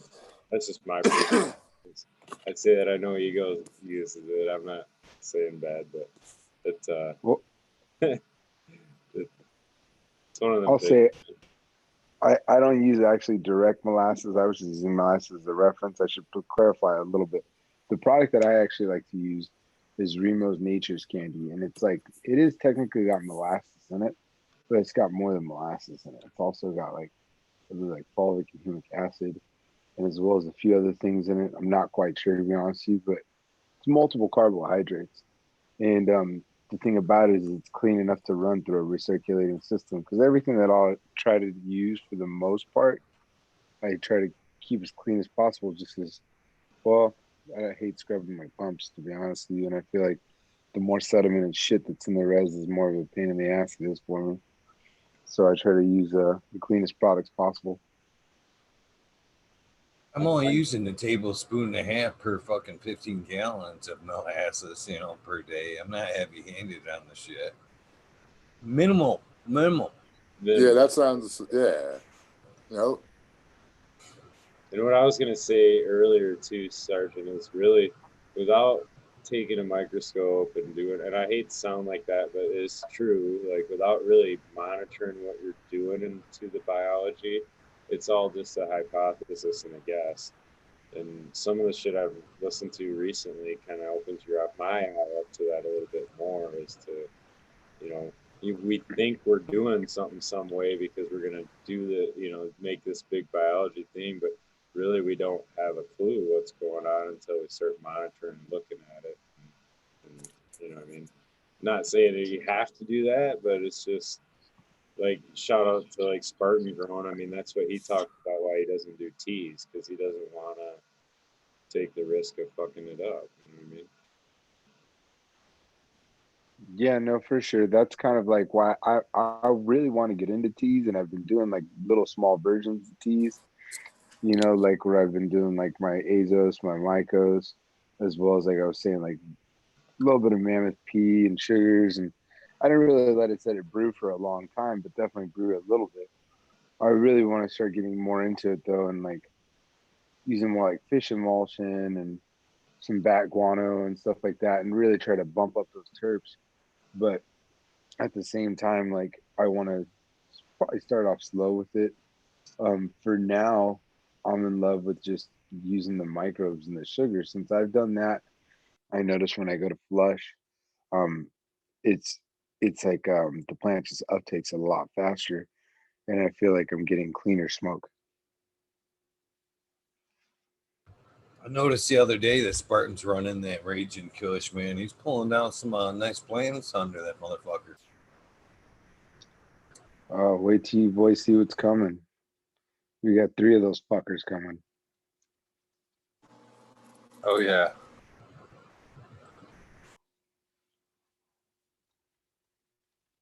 I can't wait to get those 3 Raging Kush in there. Like when I sit in there is totaling up 2 metal halide bulbs, each one was $180 because I only buy the Horde Deluxe ones. I think you called me out on that, Smiley, when I was super passionate talking about grow room with the bulb and stuff like that. But I buy the Hordes just because fucking Hordes are the best, man. I know there's a lot of brands out there. It's just my opinion and from what I was taught, but I really like the Horde Deluxe metal halide blues. When I went through it, it popped, and then I had some other shit go down another bulb. I was like, fuck this. I'm just going to pull the trigger. So I did, and I got the 3 Raging Kush coming. I'm excited about it because more than anything, because I veg a little bit in my flower room. So I'm excited to get some more tight internoders, spacing, and Just have LED all the way through and save some money on the fucking power bill. I'm gonna buy a fucking can of one of those like harmonica stands and shit. I know what you're talking about. That's fucking hilarious. I love it too. I'm gonna tease you too, Starch, because just the other week you were debating on the Kush, and now you got 3 of them coming. You even had us fucking fooled and shit. You like fucking tried to throw us off the scent and shit with the bar lights and shit. You're like, yeah, I'm looking at these bitches and shit. All just throwing us off the scent and shit. You knew I was sold on that fucking Spectrum Control, bro. I was sitting there ranting and raving about that Raging Kale. And then not only that, my buddy Stax grows Gas 420. He threw me a good deal on the lights, and then I got the Thea controller to go with it, so it'll all play nice with the fucking Troll Master. So I'm excited, man. When I saw that Spectrum tuning where I could just set that Spectrum whatever I want, I was like, this the real deal here. And then plus, not only that, everybody's got the fucking bars. The bars are dope. I love the bars. But I was like, I just want to do something different. And I feel like with the quantum boards, a lot of people have the quantum boards, but I was like, you know what? When I started playing with that Spectrum Control, I was like, this is it. I want something different. But I still want the bars too. I have an obsession. I have issues. I need to go to rehab. Control freak. Gotta have a solenoid or a sensor or some kind of dial and gidget widget. Get a greenhouse. That's awesome, man. That's so cool. Yo, just to backtrack on the tea part, Jack Greenstock says, yeah, he's been making teas all his life. You mix up the tea, you add it to your plants get happy. Why would you not, want to keep doing it? Just because somebody says, oh, you don't know what's in there, you shouldn't do it anymore. So that's like, I don't necessarily make teas, but every once in a while, like put some, I'll make like, I have like old bubble bags that I'll put some shit in and I'll dunk it in the water to give it just a little bit. A little bit extra ain't gonna hurt none, especially even if you make a tea, if you cut it with the water a lot, even if there's bad stuff in there, it's not gonna kill your plants. But you don't want to get like some nasty anaerobic sludge in your plants. But you know what I'm saying? Well, I do, and I'm actually, so to clarify too, like teas mean a lot of different things. So like a microbial actively aerated tea, compost tea, is kind of what a lot of people are thinking. But there's nutrient teas as well. So like, like Dragonfly Earth Medicine, for example, a lot of their stuff is in powder form. It's plant based, and you steep it in water. You know what I mean? And then you strain it out, and then you water your plants with that, and that is considered a tea as well. You know what I mean? Right. So I mean, you can feed through a tea, or you can be focused on microbes, or you can be doing. You gotta kind of think of what you're after too when you're doing it. Right. But I just gave mine. I brought that up about Dragonfly because my competition plants were seeming to be. I was jealous every time I seen the pictures online. I'm like, fuck, man, mine are way behind, dude. They're too little. So I was kind of scrambling for something I could add that'd be a nice, easy little boost for them, maybe. And that Dragonfly is what I settled on. That Radiant Green. And fuck yeah, man, that shit worked like charm. So now your plants are better than everybody's? No, but there's. Oh, I just did it last night, and they're smiling today, man. They're smiling today. It don't matter. It's all in the end, That's right. Just gotta show up with the best half ounce. So. All right, I'll lend you a half ounce of the stuff that I make. Do you got that one too? No, I don't. Man, speaking of passing ounces and shit, Still jealous of them Canada fucking growers. Jesus Christ. Did you see Jimmy Crack Seeds got his fucking his winnings from Tribal today? Yeah, he got a nice little stash in the mail. Yeah. I wish I could mail off some zips and shit as prizes and shit. You win! You get a zip! Check your mailbox! How fucking cool would that be and shit? This fucking show would be off the hook if we were giving away zips every night and shit. We'd have the whole fucking country hooked, man. Chat would be just jammed. That's fucking awesome. That's way better than seeds. Like here's a pack of seeds and the fucking bud that I grew. Hell yeah, that'd be a fucking awesome way to roll. I did just receive a fucking nice email from a long-term, old-term weed nerd that said he had a bunch of fucking shit he wanted to pass me to pass out to fucking some weed nerds. So there's gonna be some cool shit coming that we will be passing along though. Oh yeah. Some old school genetics and shit. Be on the lookout for that. It's gonna be kind of fun. That's a little bit. Nice. I got my seed cracker ready. Hell yeah. Might as well start passing them. That's the way I see it. Yeah, man, that'd be I think that's the best way to keep them in your memory. You know what I mean? Grow some of his genetics, some of his creation. Like an artist, you're hanging his artwork on your wall. You know. Light it up, Tim. At this point right now, fucking, I'd say Booms are kind of our Canadian counterpart at this moment. Light up, Tim says, Eagle, you need a full-time Canadian counterpart. Eh? Hey, We're not discriminating. You gotta get one of the guys from the UK show too. Get them. yeah, that's what I was thinking. That would be kind of badass right there. That's an approach ain't nobody went at yet. Like a worldwide type fucking show. Yeah, and the dudes from Australia and shit. There's people growing in New Zealand. Fucking kick ass. Yeah, that would be pretty cool. We shouldn't talk about shit like that on the air, Smiley. There'll be my one of bad. those. There'll be one of those tomorrow and shit. It's the sesh, man. Right? That's shit, Good things happen. It's always in the sesh. yeah. Boom's right there. Boom, you had these numbers long ago. While No they're excuse, yelling Boom. out, we need a Canada person in there. Boom's just sitting there lurking in the background. No excuse, Boom. Too many edibles, maybe. I don't know. He's still typing. He's still typing. I guess it's only one words. Yeah, I was just gonna say that shit too. It's not long sentences. The next one's just gonna be like boom. Oh shit. We love you, bro. We love you. That was great. And then he sits there smoking ash too, though. No wonder why he's fucking ripped, man.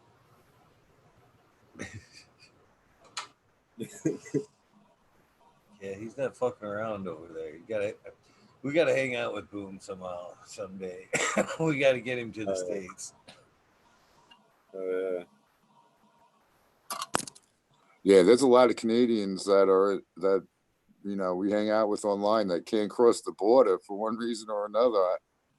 Canada is like stupid strict on that, or maybe it's America. I don't know. I think it's harder for us to go there, isn't it? Yeah, they changed that all. Like you gotta have a fucking your license now or something.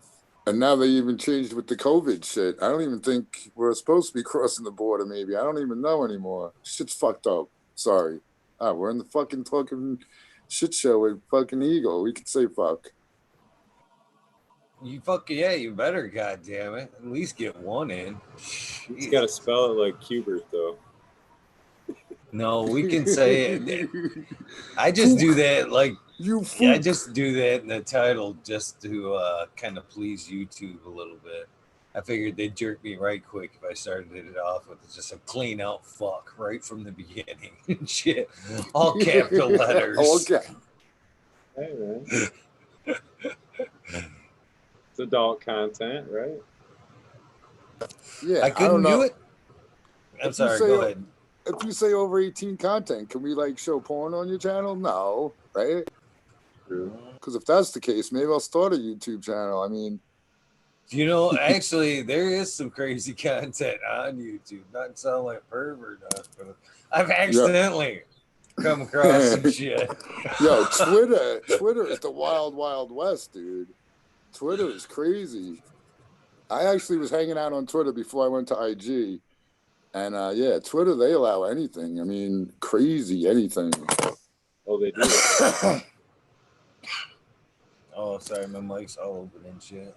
Yeah, IG, if you show your nipples, they take you down. I mean, my nipples are beautiful. I don't understand why they do that.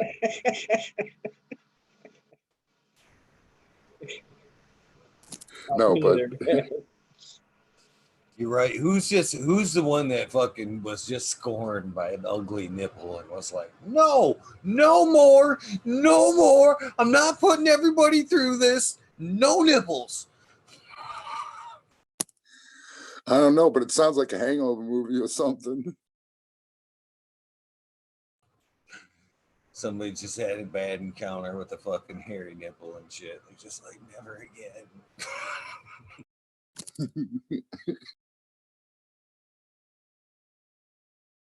The woolly legend. Shit. I don't know when we lost Canna and Sarge. No, I'm actually gonna go ahead and get off. My phone's dying right now, so I'll see you guys around. All right, man. Thanks, Canna. Peace out, trooper. All right, Thanks have a again, good one. Trooper. Yeah, man. Have a good night, guys. Later, Bye. Ken.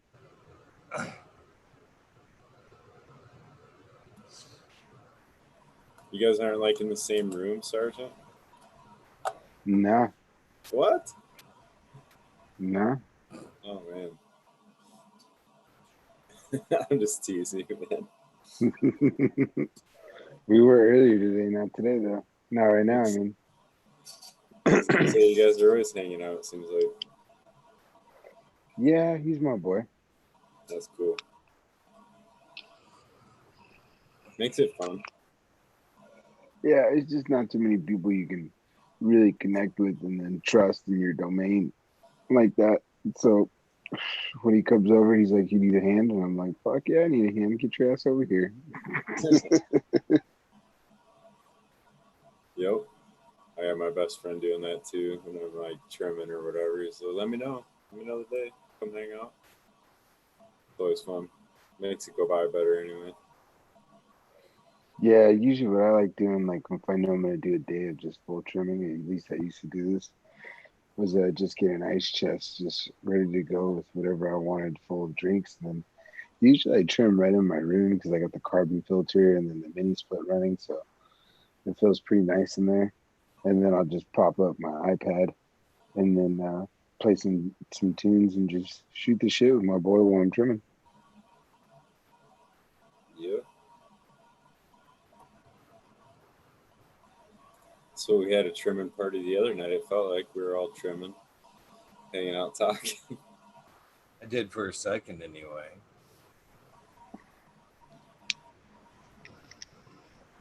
I still have a mountain of fucking dry trimming to do. I just Go get a look trim at bag. it like, huh? Go get your trim bag. Get it done real quick. Be a I flat. knew you're gonna think I'm crazy when I say this, but I've been like seriously thinking about just like every run, just like, setting a little side, and I'm gonna buy a fucking trimming machine. Yeah. Yeah, just for like my lowers and the small bullshit. All the big ones, like I don't mind doing those by hand. Those are actually go by really fast. It's those little fucking bullshit popcorns, and I even thought about, well, maybe I'll just start washing and pressing those and shit. And then I thought, nah, buy a trimmer. And I ran those popcorns. It even out some things for me, and I don't know. I hate fucking trimming popcorn nugs. They take forever. Yeah.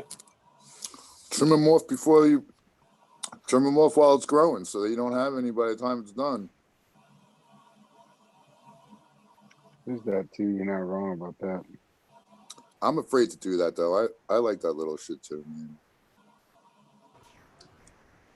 Again, I'm gonna go back to my wet trim, and it ain't that bad when it's fucking wet and them fuckers are standing straight out just like that, man. Chunk, chunk, chunk, chunk, chunk, and then it's kind of usable after that. But you go back and dry trim them fucking nuts when they get dude, fuck that. Fuck Eagle. that. That's when it goes right into the cookies, right into the edible pile. Fuck that. Thank you. Thank you. Yep. That's me too. And It just gets so discouraging. Yeah, sometimes I'll just throw it in a jar and throw it in the corner. And like maybe if the world's coming to an end, I could find that eventually. But I end up finding it and throw it in the next batch of cookies anyway. Yep, that bubble hash pile is getting bigger and bigger by the day. By the day, full of them fucking popcorn nugs. That I love bubble hash. If it was like a little easier, even just a little bit easier, I would probably do it a lot more. But dude, there's nothing better when you do it good and it comes out good. That shit, I love that shit, man. I feel like half the battle with the bubble hash is having all your tools prepped. And what I mean by that is like, and I've seen you do this, Eagle, is where you'll have the buckets cut on the bottom and then you stack them. And then this way, basically what you're doing is you're making like a bunch of fucking window screens that are stacked. And then when you go to empty out the machine, it literally is so much easier because it's just gonna just fall through there. And then especially like if you have something like that stacked on top of a trash can with like a little hole, so this way you don't even need to like take breaks. You could just fucking run it all the way through until your material done. I think that's half the battle is if you have all the tools prepped. But I liked what you did, Eagle, where you had like multiple buckets cut. I actually fucking did the exact same thing because I thought it made it easier. Does make it a lot easier. This run, I'm gonna do a fucking live one here real quick. I'm debating on whether or not I'm gonna fucking break out the machine and just kind of do it that way. That's my favorite way is quick washes in the machine, just quick little fucking 5-minute washes at a time. You know, fucking drain, fucking. That's my preferred method. But that's the way I do it. I do like you're saying. I have my the last bucket. I basically almost cut the whole bottom out of it. It drilled so many holes in it. It's like so the water just. I have it on a grate on one of those blue tubs, and I rinse you rinse it with regular water, right? Like each bag as you pull them out. Yeah. And I put an ice cube in that the one that catches like any green material that comes through. I put an ice cube in that one so the water's cold as it going through. But anyway, I put it on the grate and I just let all that water go into a blue tote, and then I feed that to my plants like later on. They love that shit. That's cool. What I'd like to do is because I do it, I pull each bag one out by one, and then I've got a bucket I cut in half, which makes it perfect to pull that bag, inside out, bring that bag right to the top, and I spray that down as it comes up. I spray them sides down to the bottom, and then I work that, spray it around into the center, and then I let it sit, let that water drop through, and then I'll spoon it out. And then I'll take that bag out from there and I'll put my hand in the bottom of it and I'll dip that kind of back in the kitty and, wash the bottom of it off there. So like if any trichomes that are left that I've kind of played sloppy with are automatically going to go into the next, layer. It's going to enrich the layer, the next layer a little bit. So I'm not worried about scraping, scraping that bag too much because you're just pressing it into the microns of the fucking bag. You know what I mean? If you get too fucking overwork that shit, I like to try to push it off to the center and then just try to get under the, that patty. And I'm not trying to. I'm just trying to let most of the water do the work there. I'm trying to be as clean as possible as I can with it.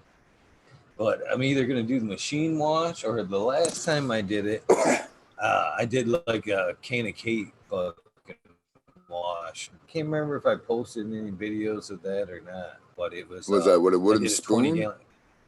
No, I Oh, actually bought a paddle from Walmart. okay. There you go.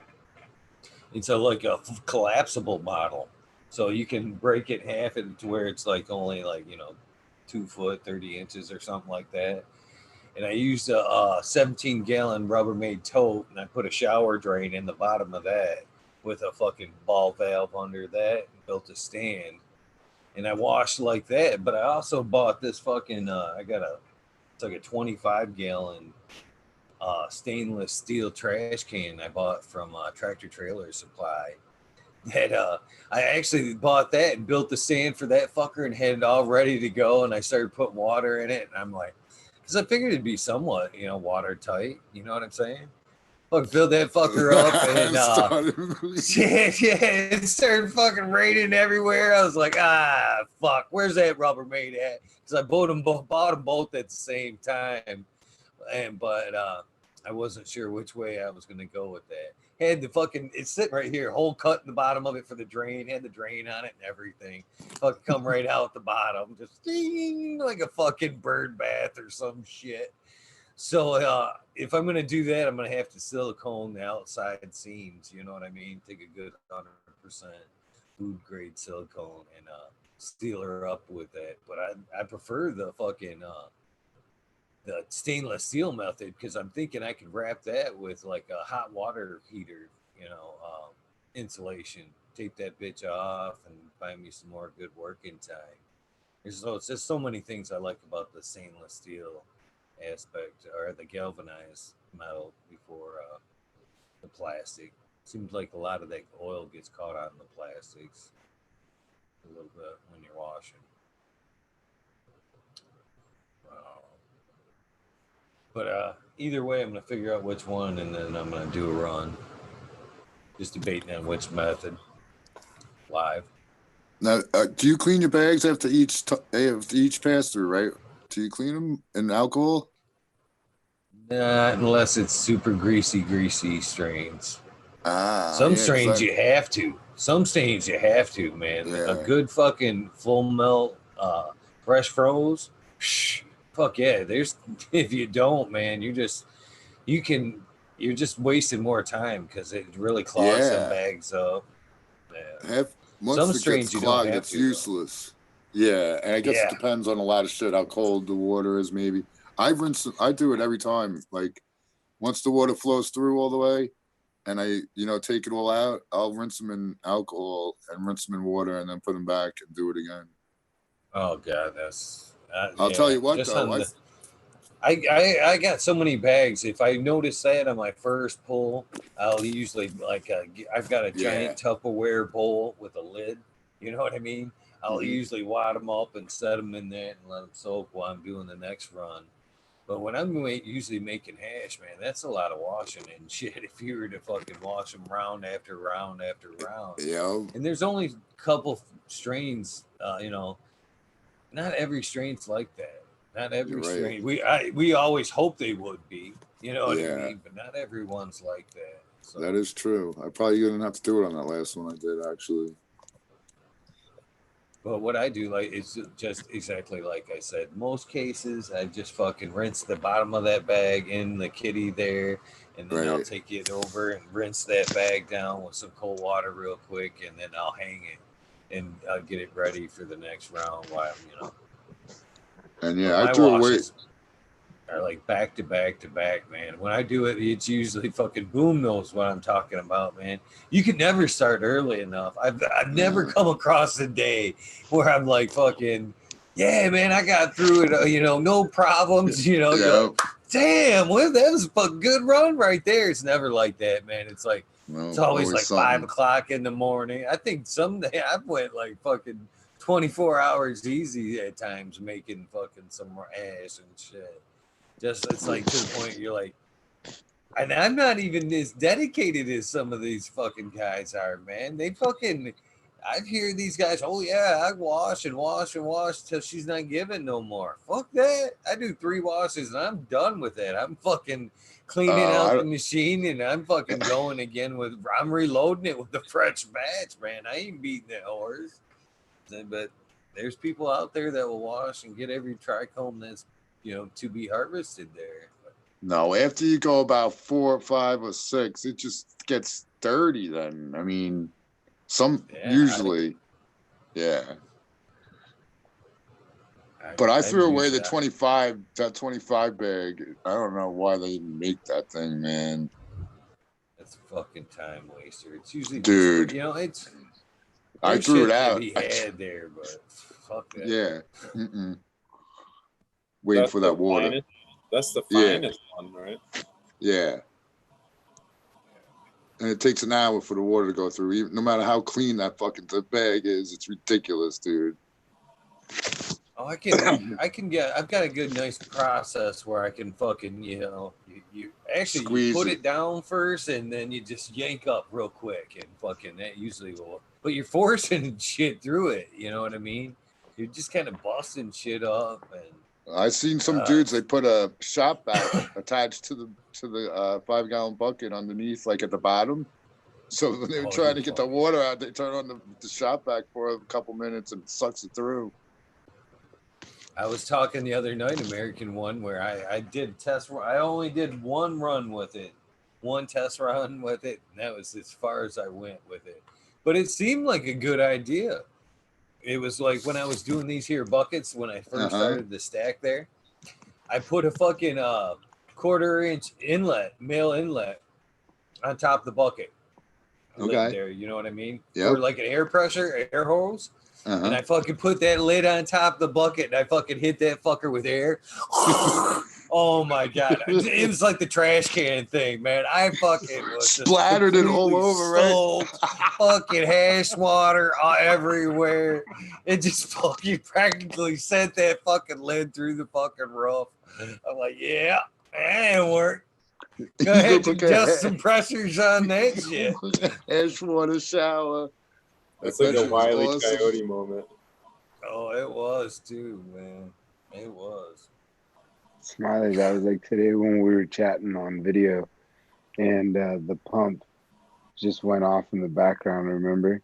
And I had fucking nutrient spray everywhere. I had to go run and pull the switch. I was so pissed because the fucking Troll Master went off.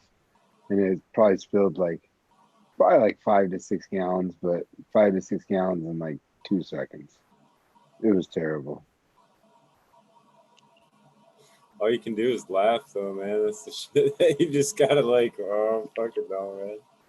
Well, yeah, that's all we could do. Plus, the good thing was I was high, so I wasn't really upset. Yeah, I don't get paid enough to worry. That's what I say all the time. I don't get paid enough to worry. Some truth to that.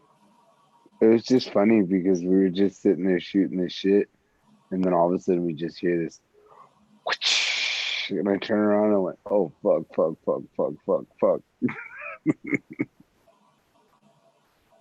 That was funny. I thought it was smoking at first.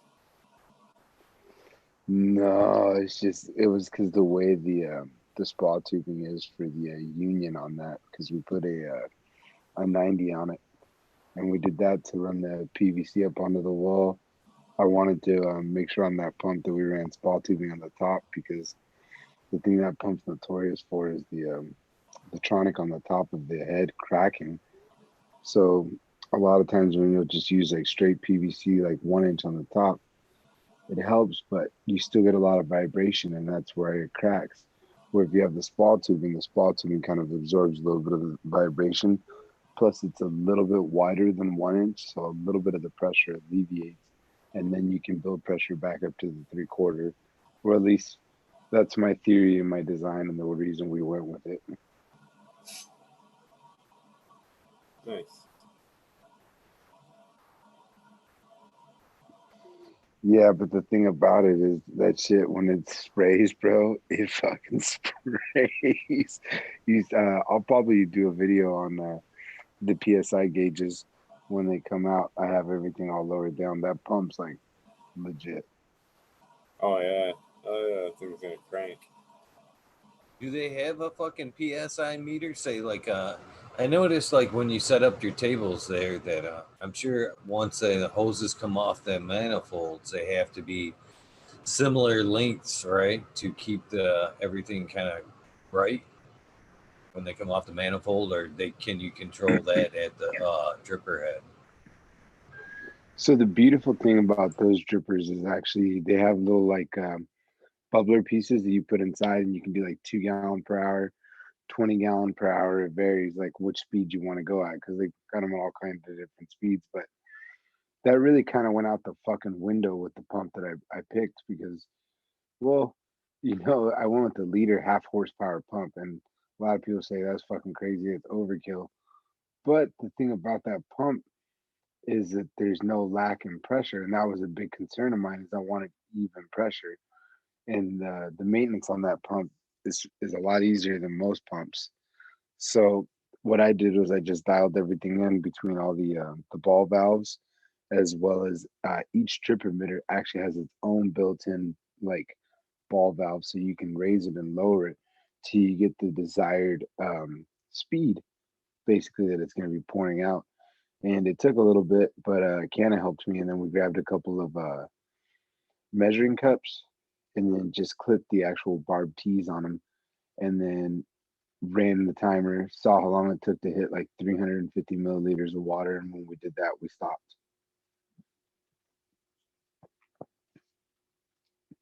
It took a little bit though, to be honest with you, to get them all right. I want to say like it was a couple hours.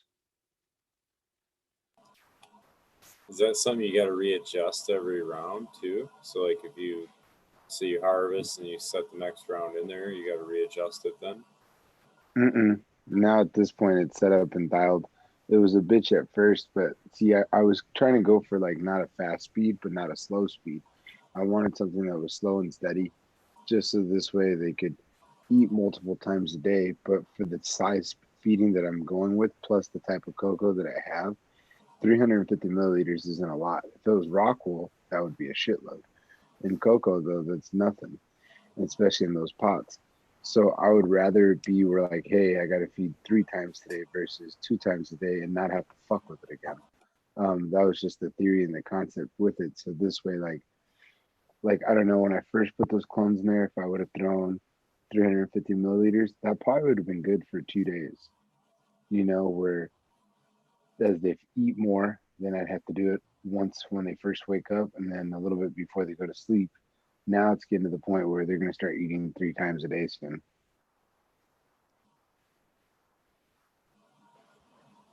It's crazy, man. It's just easier though, to be honest with you, if you set it up that way, because this way you'll know like, all right, do they need to eat once, twice, 3 times, 4 times, so you don't have to keep fucking with it. The most important thing from what I researched is that you just try to get even distribution. This way you don't get plants that like some eat more than others. And don't get me wrong, they're all going to grow at different speeds. But if you did a decent job when you were vegging them, you should have a majority of them eating around about the same time for the most part. It's never going to be perfect. Anybody tells you it's perfect, they're full of shit. But you got to veg them slowly, and that's why I think it's important to like kind of veg them in a system like that, because you'll start building their appetite. And the one thing I'll say that plants love is they like eating on a schedule. When I switched to flood and drain the very first time, going from hand watering, I saw my yield like increase significantly. I want to say by like 20-25%. Now, if you got the time to hand water and you yourself are like on a schedule and you do it perfect, right on. That's fucking awesome. I can't.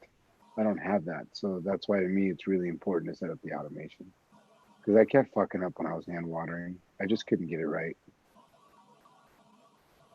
Yeah, there's a Oh, lot I'm of not far from perfect there, Sergeant Pepper. Far from perfect in my hand watering.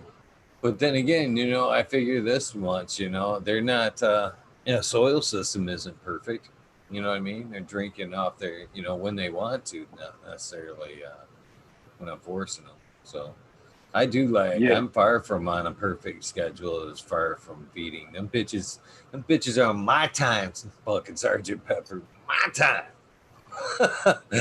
No, I do. I You do fucking. good I though with do them. though. I don't know about that. You know, I do all right, I guess. But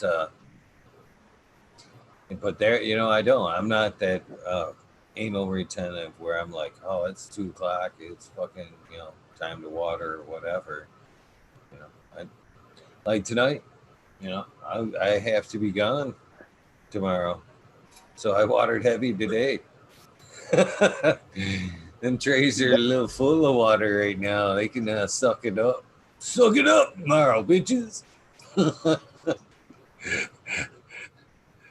Yeah, I mean That's that's it. what I do in veg. In veg, when I'm hand watering them, a lot of times, like you can ask Canada this. There's a couple times that I was just lazy as fuck. We were tired, and I was like, you know what, man, I'm just fucking saturating him today. And he's like, what? Are you serious? And I'm like, fuck yeah, we're feeding him in 2 days. Fuck this. And I know that you're slowing it down sometimes, but you know what? I didn't have time, man. I had other shit going on. So guilty as charged, far from perfect as well. As long as they're green and healthy and happy, I don't think there's anything wrong with it. Well, you guys are all fired. I do everything perfectly. I make sure they're watered perfect. Well, I think there's Oh, a lot to man. that, though.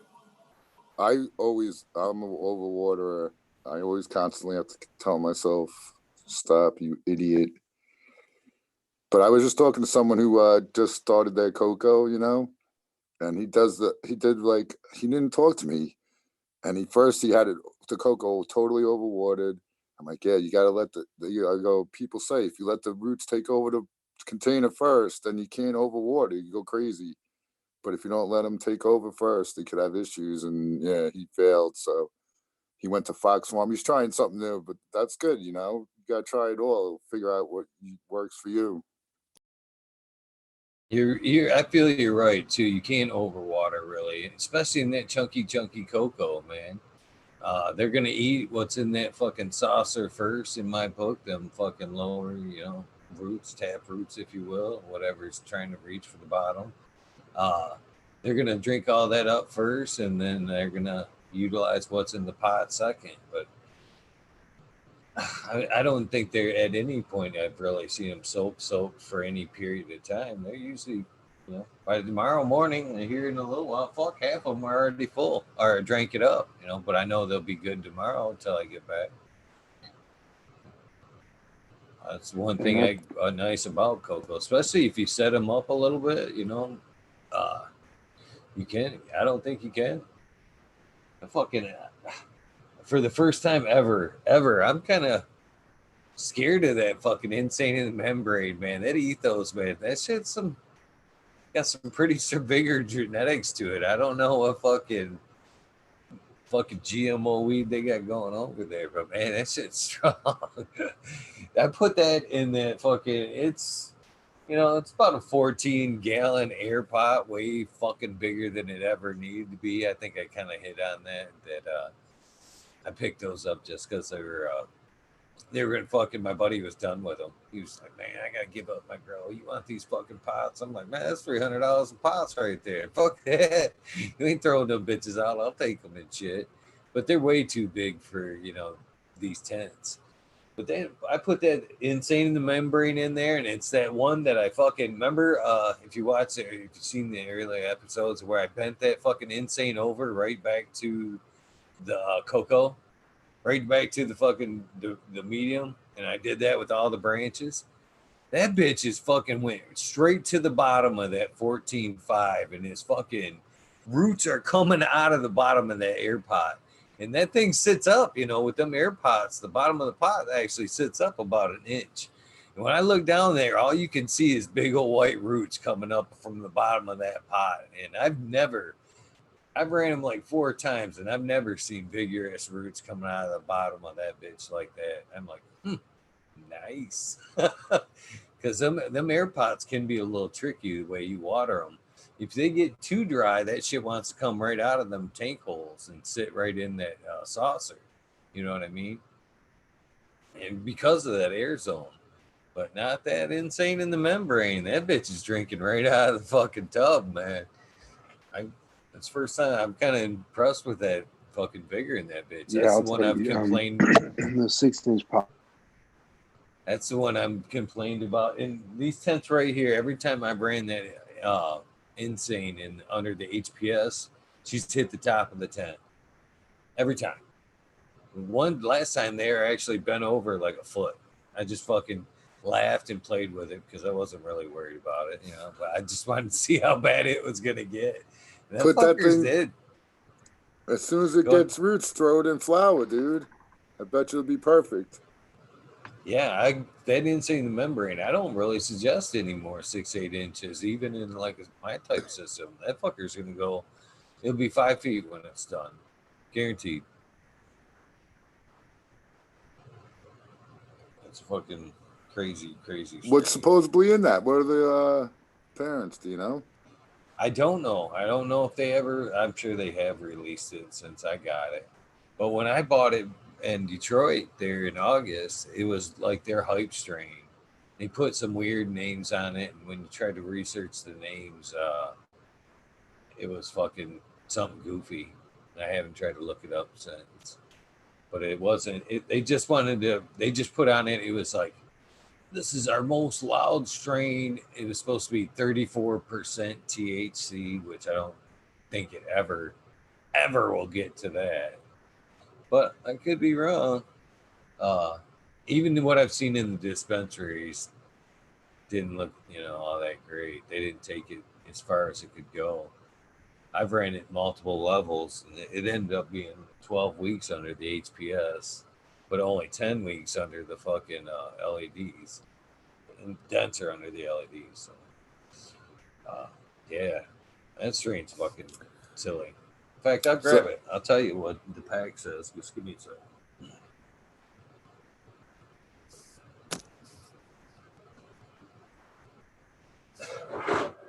Yo, Smiley, you smoke a cancer stick? No, this rascal. All right. Very good.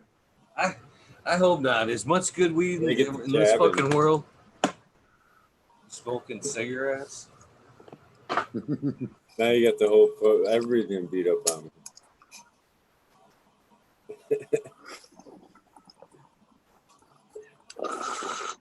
I love it. He breaks out the suitcase. He's got the seed vault. Yeah. Fingerprint Look at plus. this bitch, guys. Look at this. I had to get a bigger one. That shit's overflowing. Just a little bit of beans. Yeah, I don't like taking them out of the original packaging. There's no really good way to like set up an easy look at through your seeds, kind of, Everybody has different packages and shit. Yeah. The best way I've seen is a dude, a buddy of mine puts them in like an old baseball card sleeves, like in. Okay. You know what I mean? The best place to put them, right in that dirt. Yeah, right. Insane. I can't read it. Just read it. He can't read it either. What is it? Anya by business. That's what it is. Those fuckers. No, Nanya actually, by business. some of that shit, because I've got my contacts in right now, and some of that shit when at that small is like, holy fuck, where's them fucking readers at? Reading that shit. It's almost to that point where I like, if I'm like out sometimes and I fucking ain't got my shit on, I could fucking get frustrated, just hand it, or like kind of like, what the fuck does that say? God damn it. Oh, Eagle, man, you're getting old, dude. No, it's the contacts. Yeah, you got a pair of reading glasses, Eagle. I've got to fucking where they at here. They're close. I just took them off. I had them. I got some readers. They're close. I hate to say that shit. Yo, I tried doing the solar rips before, and I gotta find a better magnifying glass. You couldn't do it? I did it a couple times, and a couple times I couldn't do it, and I specifically went and got a magnifying glass just to do it. But apparently, that magnifying glass sucks, or the sun didn't work that day, which I don't think is possible. He was fucking killing it. Cause yeah, think about it. That's awesome. You guys started burning shit right with the magnifying glass when you were kids? Oh yeah. All right. We started the neighbor's woodpile on fire, and the fire department had to come out. There you go. Hey, Eagle, though, you wear cheaters or do you wear actual prescription glasses? Occasionally I wear prescription glasses. Not that often. Same here. Same here. I usually wear mine more at night when I'm driving, to be honest with you. At night because it's dark and I don't know, because I live out in the sticks. There's not a lot of fucking light out on the highways. So that's usually when I need them because I have stigmatism in my eyes. But I fucking hate them. I try not to wear them. I only wear them when I'm at work or when I'm driving. Anymore, I kind of like wear them like I always said that's like my Superman con cover. Put on the fucking readers and go out and chat.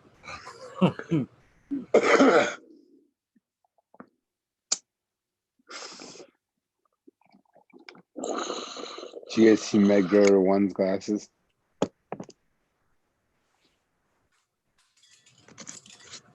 I found them. I'm gonna give away my cover right here, guys. Let me clean these bitches off. Yo, where did Eagle go? It's Clark Kent now.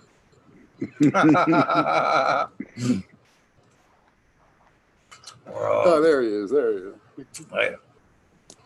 is. That's fucking funny, ain't it? Happens to the best of them, man. I'm with you.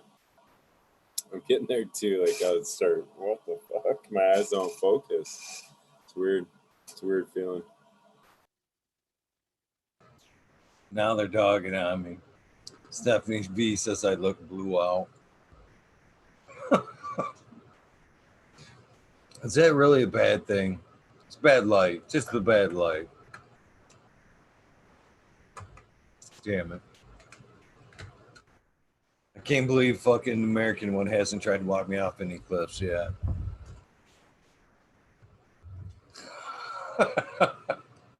What did I just miss? What did I? I said, I can't believe you haven't tried to walk me off any cliffs yet. No. I just lead you. You're the one who jumped off. I can't believe you said you were supposed to be like, yeah, you're right. I can't decide. I couldn't tell you. I can't tell you which my seeds are better. They're all great. I love them all. That's what you should have said, Eagle. I don't know what the hell you were thinking, dude. Sometimes I wonder about myself. Keep them. Yeah, I know you did it on purpose. Keep your kids thinking. Am I the one that Dad likes best or not? You got to keep them thinking.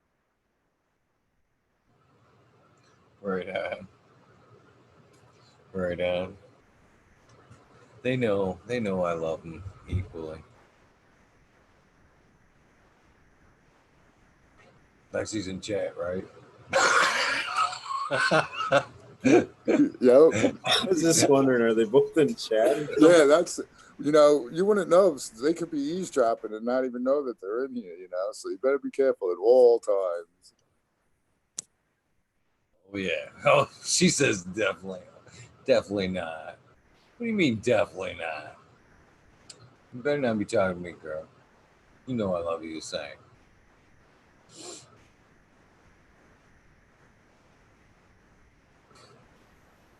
Way to pick the wound open again. Right.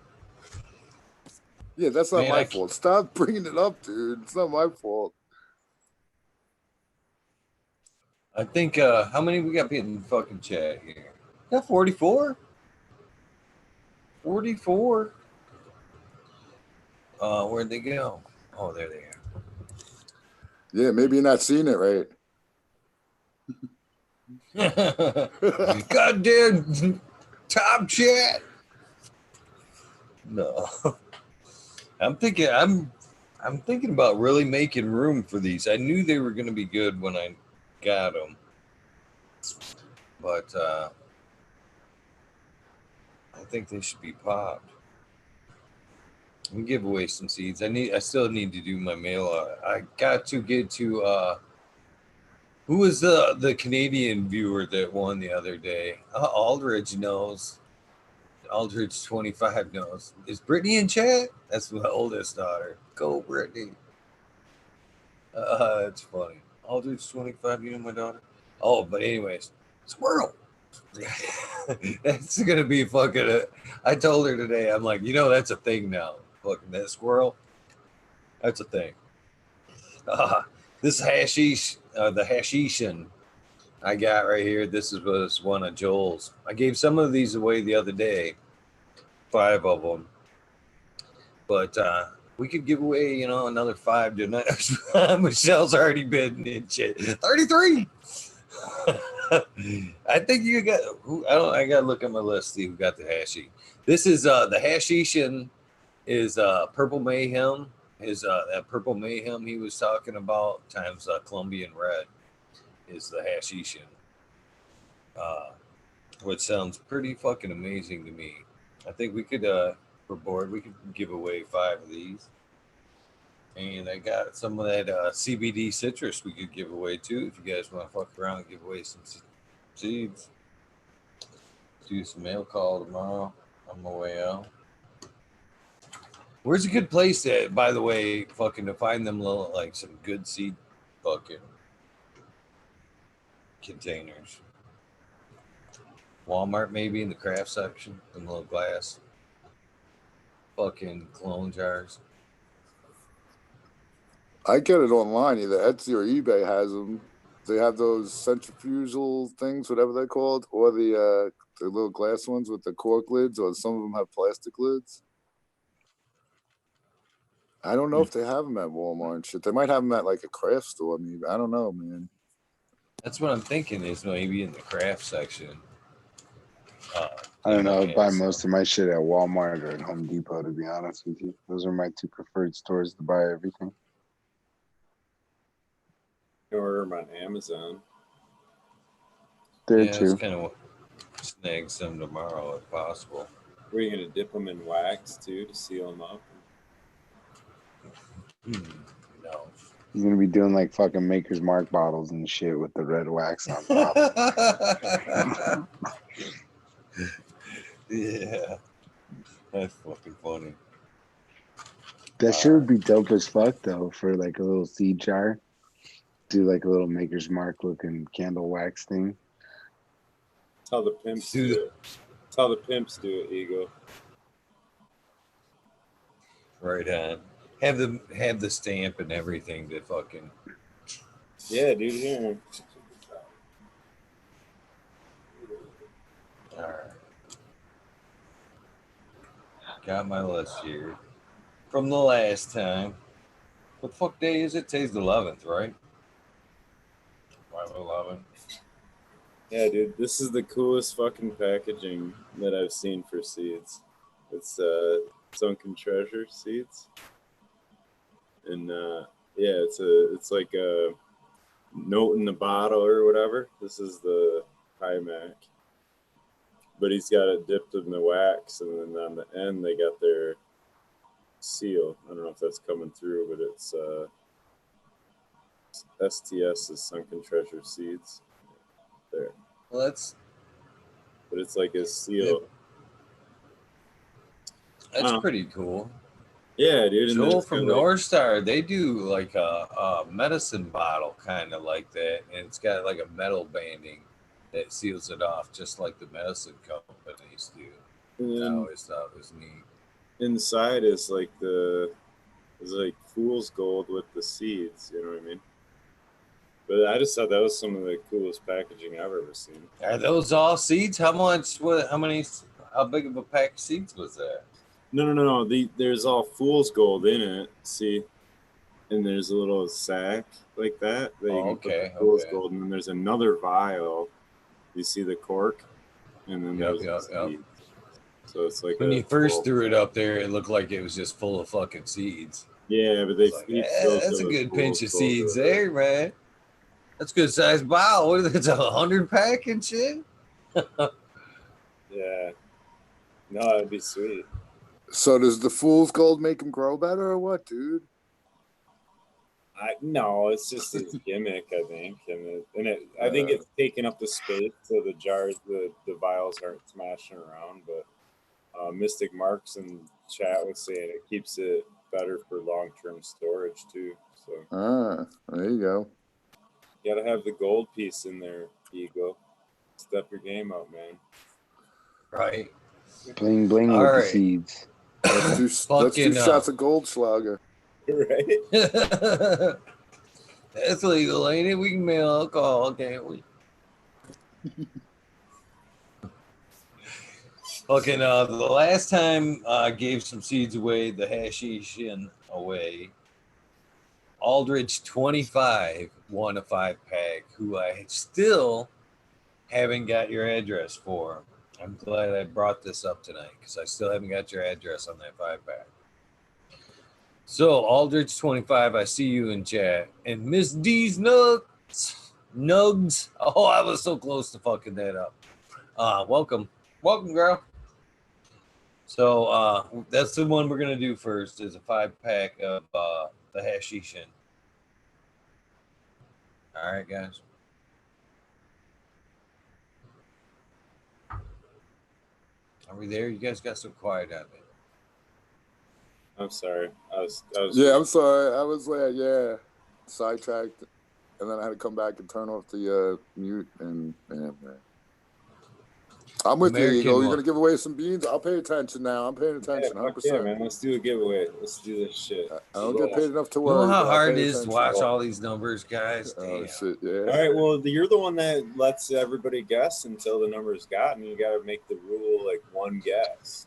Yes. Thank you. Because there's a few in here that are. I mean, there's 50 people. Make it 50 seconds. I mean, how long does it take everybody to type in?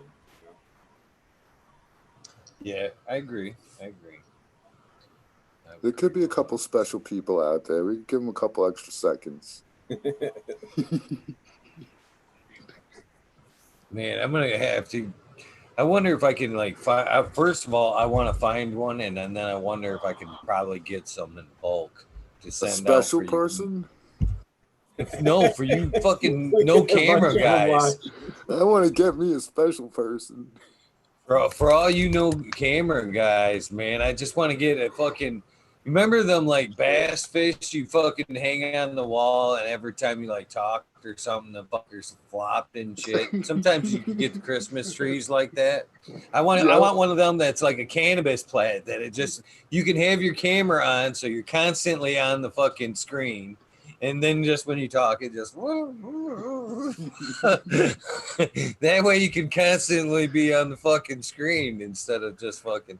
If you look on the screen right now on YouTube, it's just me and Smiley like looking back and forth, and fucking you guys come in quietly talking and shit, like sticking us up and shit. You gotta figure that out, Ego, because they do it on other shows. The other shows. I think they're on Jack. I think they do it through Hangouts or something, maybe. No, if you could click to switch to active speaker, and then whoever's speaking will come up on the screen, but it would still be when I speak, it would be my avatar, Yeah. I know you can control it somehow. They're wondering, do we pick the number yet? How'd you do that anyways, American One, where you got your avatar right there? Oh, that's I think it's when you in Zoom you can go in your profile picture and make a profile picture. But I don't think you can do it when we're online here. But I mean, like when we're on camera right now, or whatever you want to call it, when we're live. Yeah, I got you. At one point, Zoom had a setting to where you could still, that avatar would still be up for you all the time. But then there was a setting that said, inactive speakers, it would take you off if you weren't speaking and you didn't have a live camera feed. it would pull you Right. off. And I can't find that fucking setting now for nothing. Because I would rather have you guys' shit up. You know what I mean? Even if it just says Sergeant Pepper or whatever, I'd prefer, you know, you guys to be on screen. I just think you guys are getting fucked. You know what I mean? You guys should be represented in one of these fucking boxes at all the time. That's all. Oh, I see on the YouTube, it's just you two straight up. I'm just the voice out coming from nowhere. I think that, yeah, and that's the same thing with you on the cheap home road. Yeah. They just say fucking, yeah. They You don't who even the know hell's you're speaking. there They're like, until you "Who's that fucking, really? yeah. Who's that really smart guy speaking? I don't know who that guy is." God damn, are they in New York? They're being robbed. Do you hear that guy? You hear that guy that robbed them?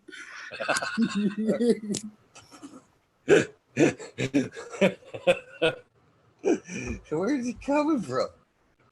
Oh, that's fucking funny. Miss D's All right. already asking who the other person was talking. See. So yeah, that's what I was thinking, guys. If you guys, you know, somehow could like maybe just like put a picture up or something, you know what I mean? You need to get like a background so the camera could be on the background live at all times.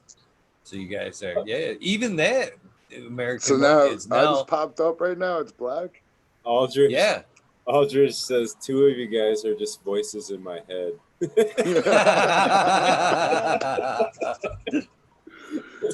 That's the way. That's a great way to question reality, right? Is that really somebody, or is that? Yeah, American one. Man, so even yep. if you did even that, like on the cheap home grow, Oh yeah, at least they'll see my name. Yeah, that gives you a box. Now you're always on camera. I'm gonna remember that, Eagle. I'm gonna make myself known to the world. There you go. At least I just think you get fucked because there's a lot of times where I've watched that show and I didn't even know you were fucking on. You know what I'm saying? Yep. A lot of times if I know a friend's on there or somebody I support, I'm gonna fucking watch. But you know, if I tune in and you know there's nobody on there, there's sometimes I might not hang in all the full time. I hear you. Shh, don't tell nobody. That's funny. All right, so who wants to pick a number? We got 2 seed giveaways. Which one of you guys wants to pick a number? What? We'll go 1 and 200, and we'll just let them. How many we got? You can type we'll it in. We'll go 1 and 150. You can type it in this chat. Sergeant, pick it. There you go. Number between 1 and 150. You there, mystery man? No. See, he's got his hands full. If you're not on camera, you could be totally MIA and still get paid. That's fucking funny. Yeah. All right, American one. It's up to you, I guess. Yeah. If you're working from home now and you just don't have, that could work. And then you just say, I must have been in the restroom or something, you know? All right, I'll pick a number. I can find the chat. All right. So I got to pick one between 1 and 150. I got to pick a number? Yes, sir. Yep. All right.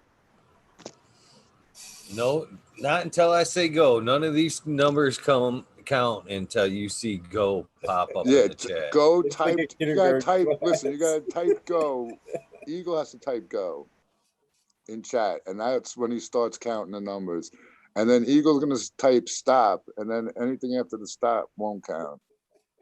See, Smiley just smiling over there, dude. I want what he's smoking. That's what I want. Guys, I gotta go. My daughter just woke up. Peace out, fellas. All right, man. Thanks, brother. Peace out, dude. Checks in the mail. All right, I guess that works too. My kid woke up. I had to go dress my kid. Remember that? When you get busted MIA at work. Very valid excuse. Very valid. All right, hold on. I gotta. God damn it. Oh, there it is. Couldn't find the number there. I got it. All right. Should we go since others? Should we go to whoever gets it first, or the one shot gets it, and who's ever closest. I leave it up to you. We've They're got already 3 putting numbers people in. It looking. counts already, right? Oh, yeah. Yeah, let them go until someone hits it, right? Maybe. Yeah, first one that hits it, I guess that's fair. We got 3 Yeah, eyes talking about getting watching. We million should be able numbers. to. Tell them to go crazy. You just get people Yeah. blasting numbers. I get fucking. I tried that the other night when I did it, man, and they got it. Michelle got them like she was like right in my head. She nailed them both times. I was like, what the fuck? Yeah, 1 in 150. There's 51 in chat right now. That's you get one number and whoever closest. Yeah, the one number will buy us some time, I think, because then we'll have to kind of see who is the closest instead of. Yeah, we all got bad eyes. We try to stare at this damn thing.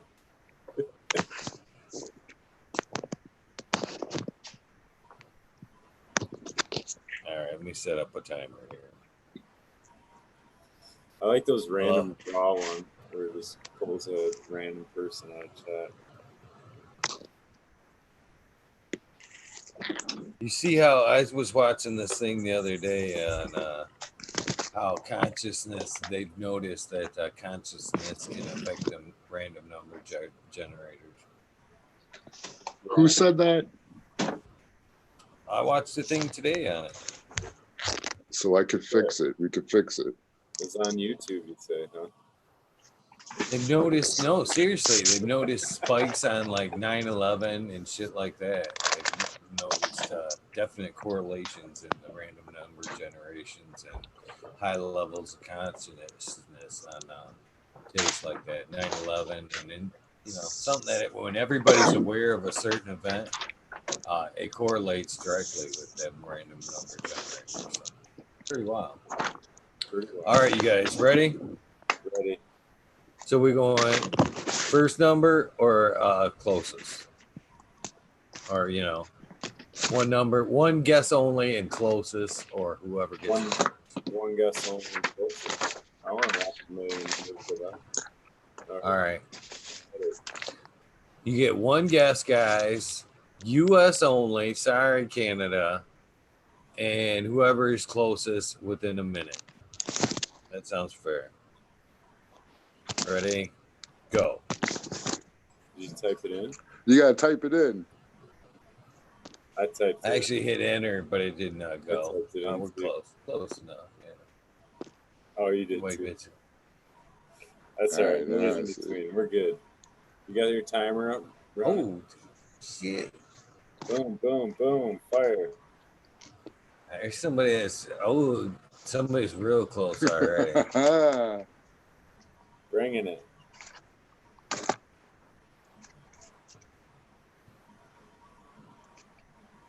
I'm telling you, there's some psychics out there. Right?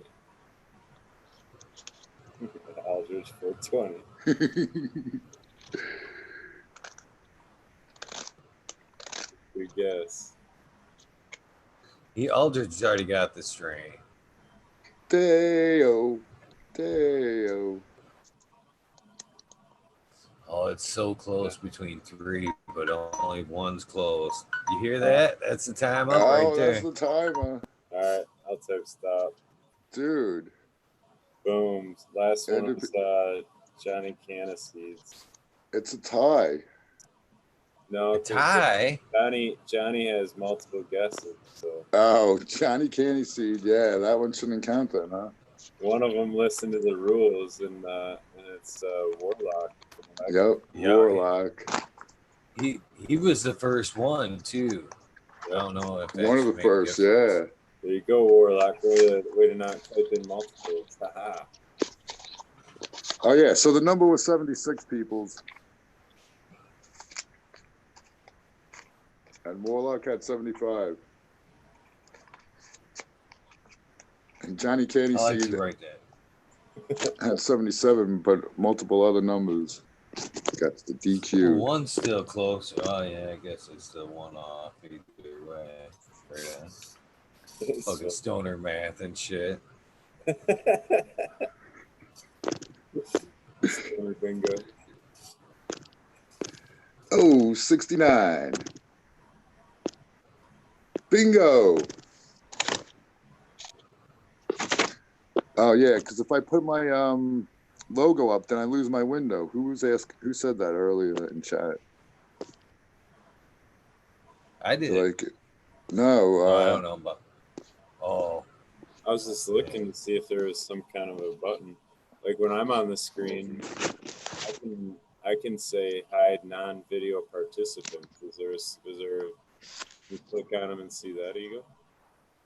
Because maybe it'll unhide non-video. on their box. Yeah, where are you seeing that at? Yeah, searches box. Search it.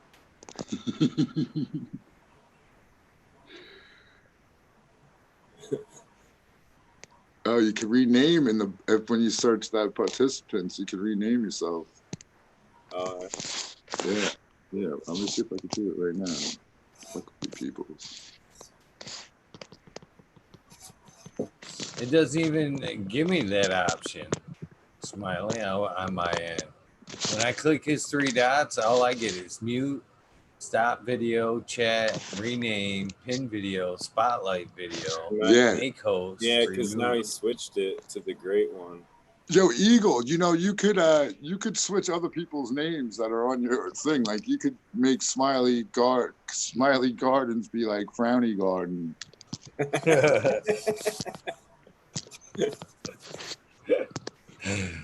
Yeah, it won't let me rename you, right, dude? That would be crazy. Nah, I can only chat.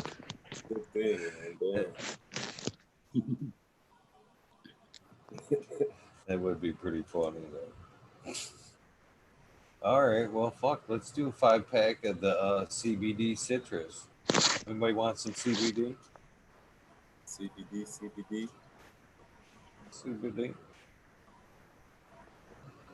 You growing any CBD, Eagle, or American one? No, I haven't yet. Not even a partial one. Me neither. I feel like I feel bad. I haven't really had one that I've totally enjoyed. I can't say, I've seen them and smoked them and tried other 1-to-1s and heavy CBD line ones, and I don't know. I know you can't feel it, so it doesn't feel like it's doing anything, even though it could be saving your life. That's the way I think about CBD. It's weird. Yeah, I have something right now that I'm harvesting, and it's kind of an old genetic passed down, but I know it's unique because I get a lot of really positive feedback but for whatever reason, I don't like it. I don't enjoy it, but I mean, a lot of people like it, so there's something in it that's attractive to a lot of people, but I don't know. I don't necessarily enjoy it, but it works well. It does work. It knocks the edge off when I have some anxiety, but I don't find it to be a necessarily enjoyable buzz.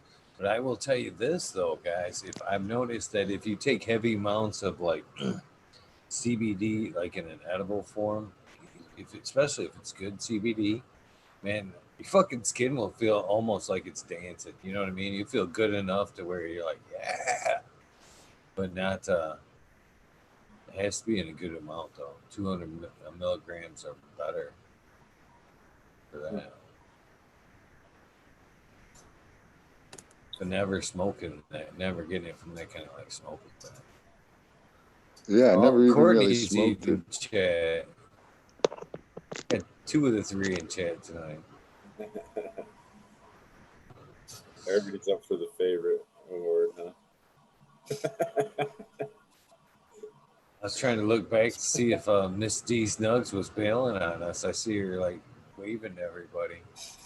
Oh, so Courtney's one of yours too, Eagle? Yeah. She knows the computer stuff, it looks like. Oh, yeah. Courtney's very smart. Very smart. Much like, I guess the I gives it away, huh? Courtney, I, Lexi, I. That's funny. Yep, there's Courtney. Courtney's the youngest. Lexi's the middle girl, and Brittany's the oldest. I just got back to chat. Sorry. Um, they're all their favorite. I'm so proud of you.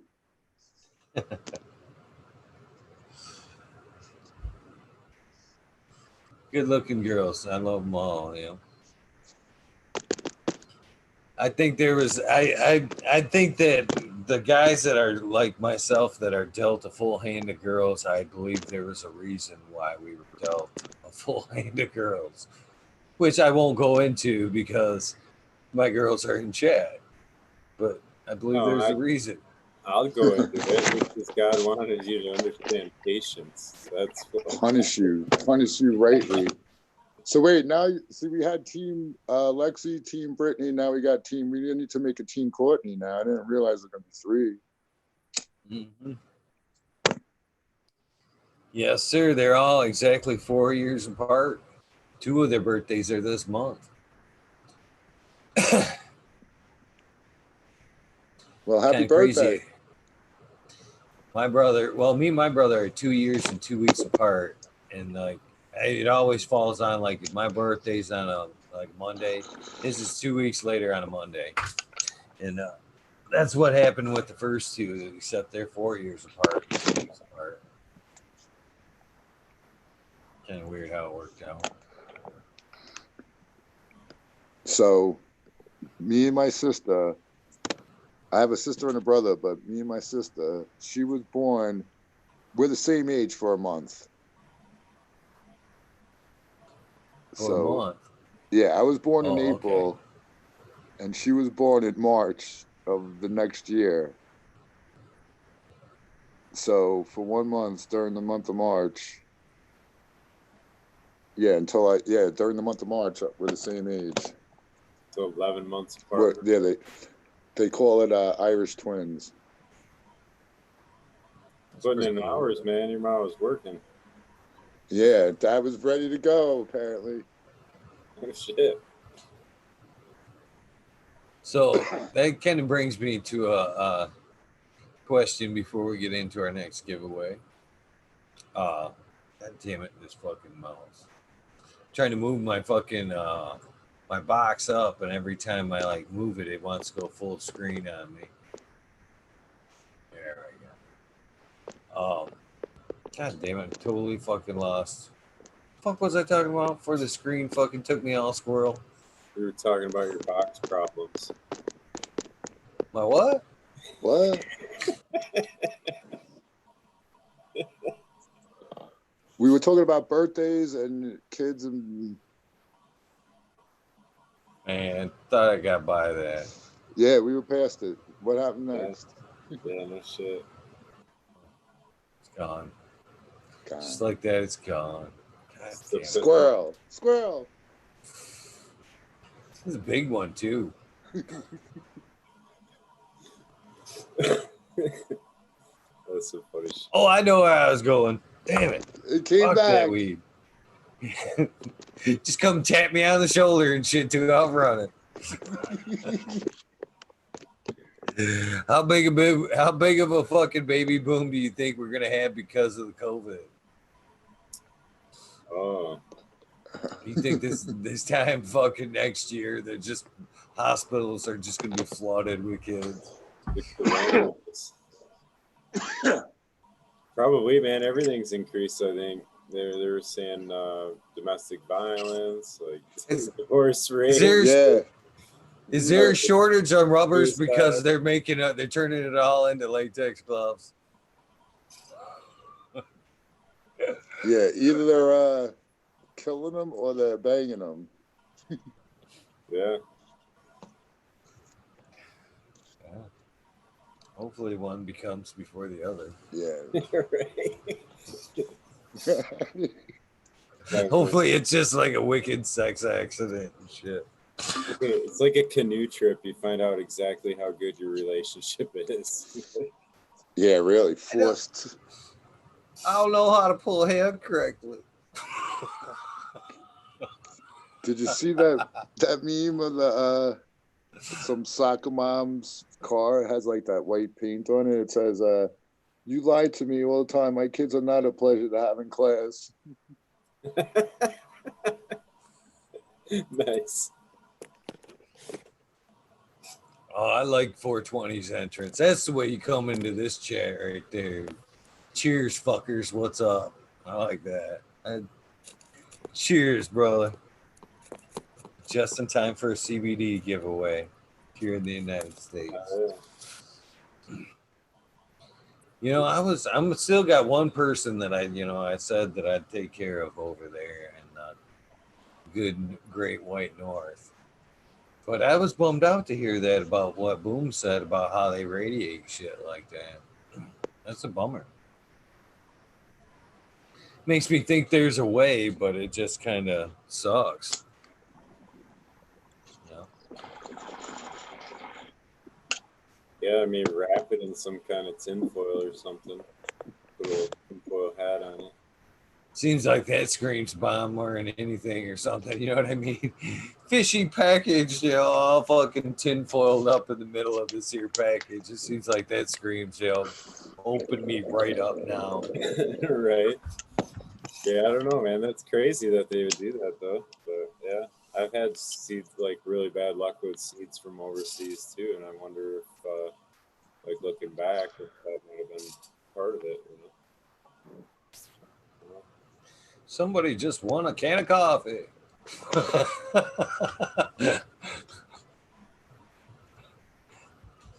But they're even strict like that. You can't even like send recharge and shit over there, right? So they're pretty stringent, like in that type of aspect. Yeah, I think because it's biological or whatever. They gotta have all their testing done and jump all their hoops, I would imagine. All right, well, Smiley, you pick a number on the CBD pack. There you go. Let's see, 1 to 150. Yep. I'm gonna go.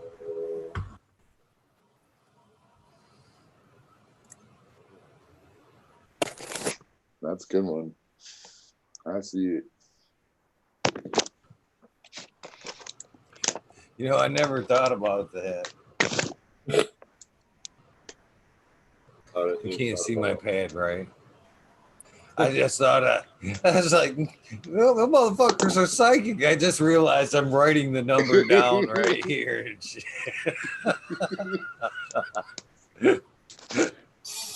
That'd be classic. That'd be awesome if that was the case.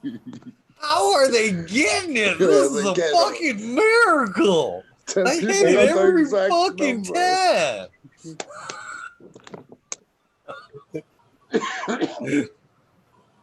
Oh, shit. All right. We fucking get to go. I love your impersonations, Eagle. They're awesome, man. Oh, my gosh. All right, here we go. 60 seconds. You guys wasted them already. All right. Boom. Then to go.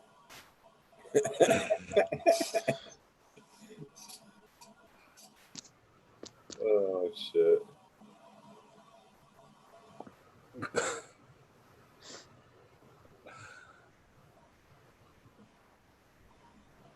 Uh, 420, 420, 420, guess 420. Ooh.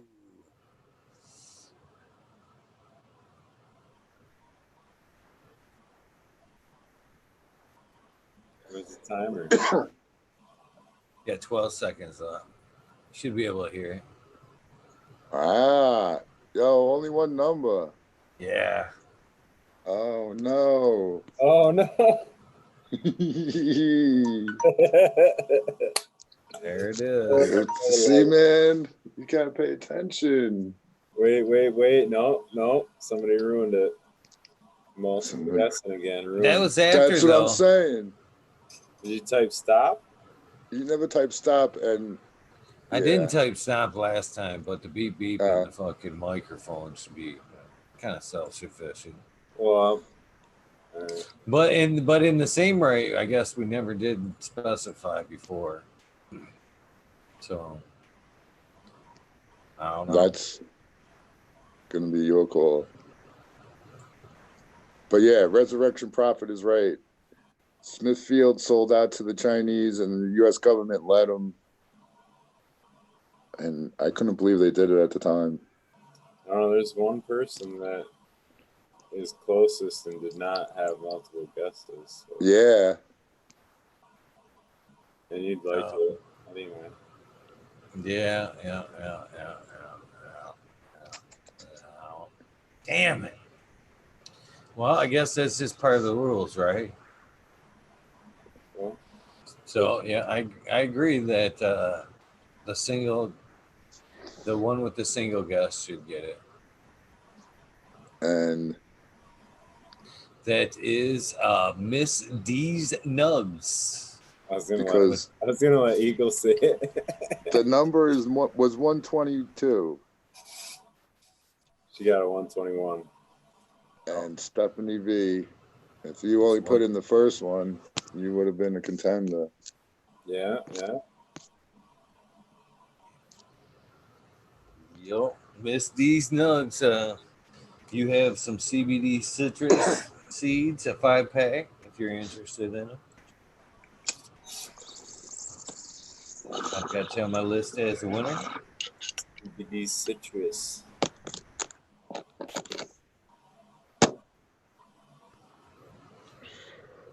Her guess was 121, correct? Yes. Yeah. I like to write that down. That's what I'm writing down. Is I write down the strain, how many seeds, and then the number that was, what the winning number was. Then I write down the winner and what their guess was. The winning guess was. For my record keeping.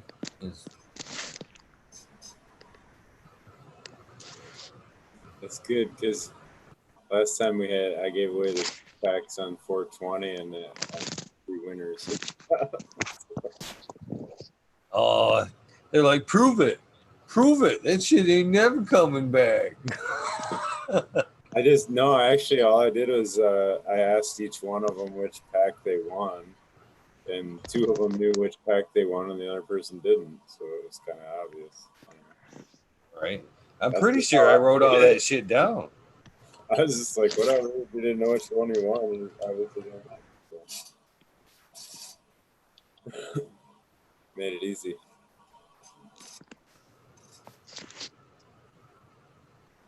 There's one winner that from 420 that hasn't claimed their prize from me yet. And he did send me his fucking address, and I fucking lost it, and I haven't seen him in chat since. So if you guys ever happen to see Andy Burdone, he was like he was a regular in the beginning, and I haven't seen him since. He's probably pissed because you never sent his seeds. Yeah, it's like, fuck that guy. No, he's in the UK. He was one of the UK winners, and we kind of said it. And I was like, you know what, fuck it. He talked me into it in chat. He's like, man, I get shit all the time. I'm like, well, all right, I'll give it a go. And then somehow or another, I fucking misplaced that message. So he's got a pack. He's got a pack coming if he'll fucking shoot me his address again.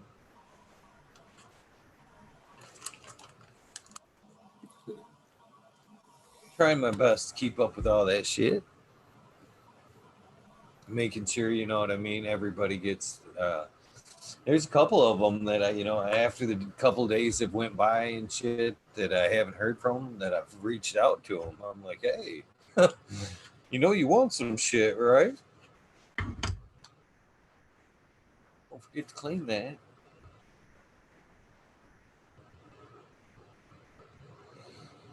Well, I guess we could make it a even out 3. I guess I got some more Winnie I could give out, and then I just got some other stuff on the way. Some stuff, like I said. Well, Quino's it's kind of hooked me up with a little bit of shit that I'm gonna pass, And then, like I said, I had another friend of mine that's sitting on a bunch of good old weed gear that he's going to donate to me to give to the people. So that'd be pretty cool. Did he mention any names? What was that American one? Did he mention any strain names that he Well, no, I'll read you the text though. You don't have to do that. I was just curious, you know. No, I get. Well, this is what it says. It says, Eagle, I want to give some of your people some seeds. Maybe give someone who you know don't have access to a chance to win. Fuck tons of seeds on the show.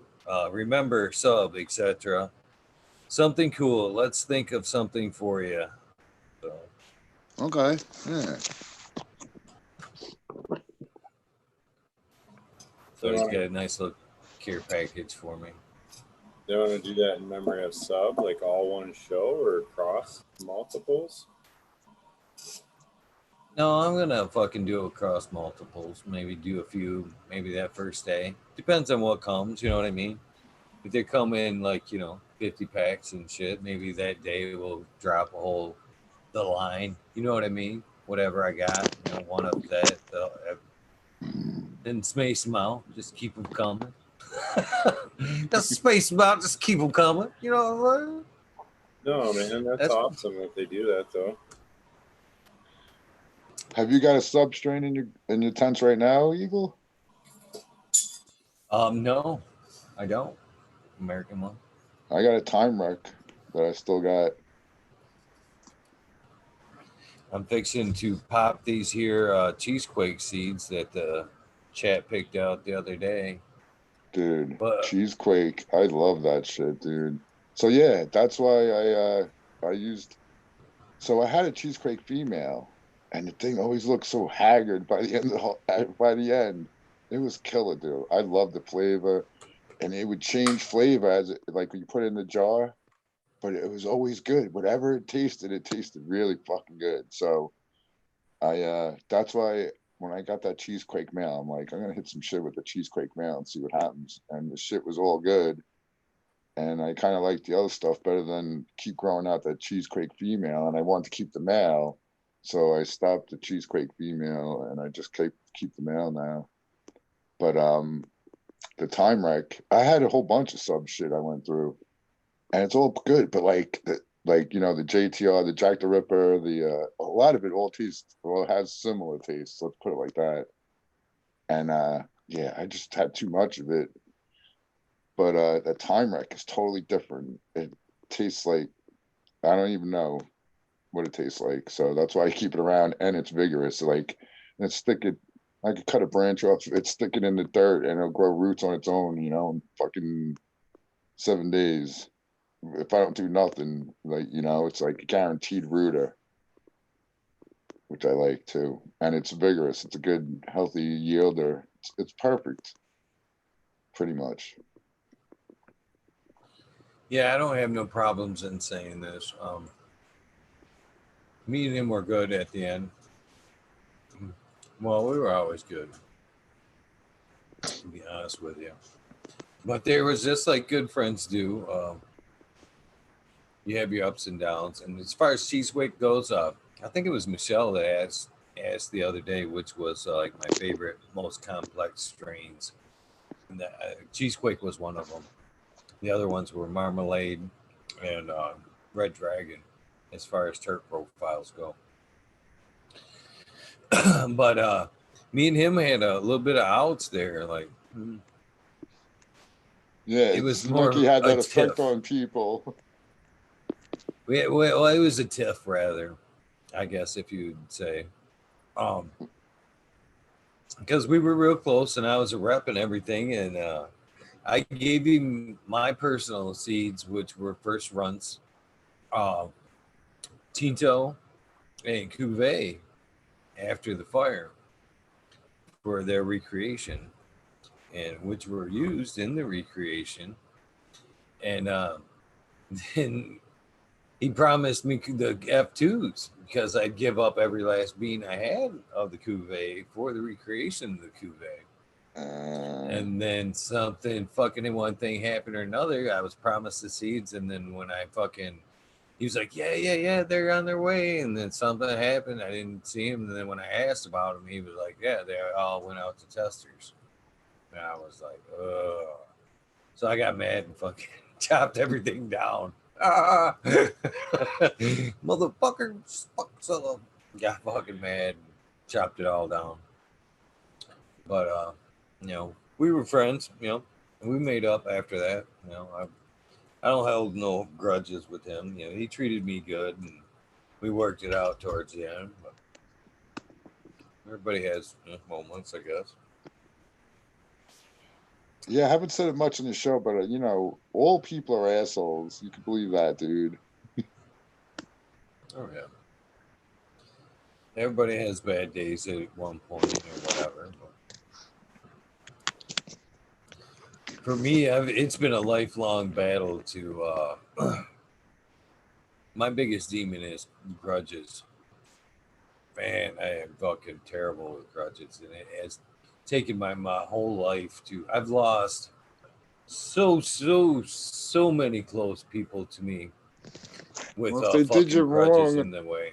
if they did you wrong too harsh, then it's not really a grudge. It's getting rid of dead weight, right? So I don't know. Yeah. Some of them were stupid grudges, though. American Yeah, if it one. was stupid shit, yeah, then it's different. So you can see you're not dead yet, dude. Go call them up and be like, "Yo, man, what are you They're up to?" dead.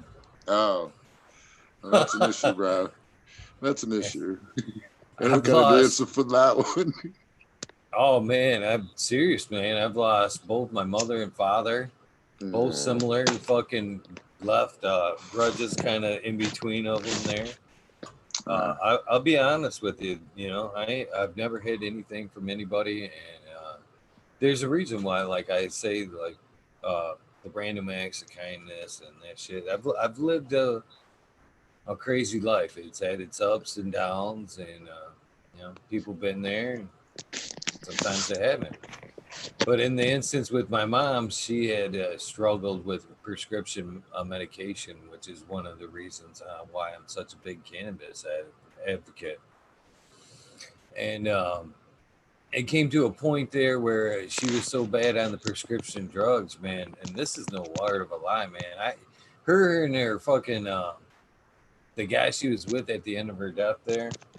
I had a Right. bilateral hernia surgery. On my gut there. I went in for hernia bilateral, and they said, "Yeah, we're just gonna go in. You got a little mark on 1 inch on each side. We're gonna take care of you." I woke up. I got a fucking smiley face from hip to hip. That's no lie, man. It just big old flap. I'm like, "What the fuck is this?" They're like, "Oh yeah, man, you were much worse than we fucking ever thought." So they put that Ooh. stainless steel mesh in there. That shit it moves still to this day. Sometimes it will like venture off to where your leg meets, right in between your legs. That mesh will like go right Dude. over onto the leg, and it'll just fucking hamburger that muscle right there, and then it'll move right back kind of where it should be. Oh, it's horrible shit. Horrible shit. But the day I came home from the hospital on that shit, from that, they stopped over my mom and her fucking deadbeat motherfucker, and they rolled me for my pain medication that day. Oh my god. That's how bad the addiction really was. And then we had kids, and I had a daughter, Brittany, and much love with my mom, and I wanted her to be a part of my daughter's life. But I used Brittany to selfishly, I regret this to this day, as her, my weapon against her to get her to clean up. You want to see my daughter, you got to fucking clean up before you come around. I don't want my daughter seeing you all fucked up. And it worked for a while, she would, and again, this was so selfish to me because I lost so much time with the woman. She'd clean herself up, she'd come around, and then all of a sudden, a lot of times it would be sad because she'd be clean for months, and then on her way over, it'd be just enough of an excuse to celebrate you know what I mean, on the way over. So there would be times where she'd be clean for a couple months and then kind of stop and get some pills or something on the way and be fucked up when she got there because it was a celebration. So I used Brittany against her for the longest time. You know, you got to do this, you got to do this. And then there came a point there where I actually met my real father, which was at, you know, that was at 28. And last thing I ever heard from my mom was, I hope you're happy you fucking found you hanging out with your real fucking father, you know. Hope you're happy. And then she slipped into a coma from the medication. It took over her liver, and that piece of shit let her sit there for fucking 7 days, puking up blood, and why the liver couldn't handle the prescription and the poisons going through her system pretty much left her toxicity, brain dead by the time she had went to the hospital. So that's why that's one. I have a hard time to this day taking aspirins and shit. I'm fucking so set against big pharma. You know, I've seen it just eat so many people away. I've lost so many friends. And then the same thing with my dad that I had discovered later in life. There, he actually tried to give me some life advice, and you know, again, I'll be perfectly honest. At the time, it was me and the wife at the time were fucking having some problems, and his advice was, you know, you have to be happy. You know, you can't be happy. And later in life, I kind of understand. It was just in a bad spot and in a bad way. He said, you know, you need to be happy. You can't be miserable and go through life and expect to make other people happy. It just won't be happy. But coming from somebody you ain't never seen until fucking they're 28, you know, taking off and just kind of sits sourly in your stomach. You know what I mean? It's oh, is that how it worked for you? You were happy and, you know, looking out for Uno number one. So I kind of I held that grudge, brother, and fucking for a couple more years, and then he came up here to northern Michigan and tried to fucking make amends to me after he had a stroke and shit, and my fucking grudge. I was like, I can't do it, motherfucker. He turned around, and he fucking died of a heart attack fucking month later. Same thing. I have a couple friends, stupid grudges, fentanyl overdose, you know. That's why later in life, man, I've decided to bury all these fucking hedges and try to, you know, change my whole fucking attitude. This random acts of kindness and doing shit isn't, you know, smoke and mirrors. This is something I've dove headed first into. Yeah, man. I mean, it's messed up how the medical profession, I don't even know what's the healthcare system in general. It's just like backwards. It's ass backwards. And they won't even they're the real fucking dealers. Yeah, they're the death purveyors too, you know. Meanwhile, this shit is legit. Cannabis will help anything, man. I've seen it. I know it, you know. You just got to use it right. I think there's some healing in it growing it too. I was just talking about that with a buddy today that you know, like just the interaction with the soil is healthy, the interaction with the plants is healthy, and that I don't know, he couldn't come up with the study, but he was talking about how there was they had this, there were different people that had the same cultivar, and they found that as those people grew that cultivar, it was like changing its cannabinoid and its structure to like better suit what those people needed as the more they interacted with it. And I don't know, I gotta see if I can come up with it, read it more, but it's an interesting concept.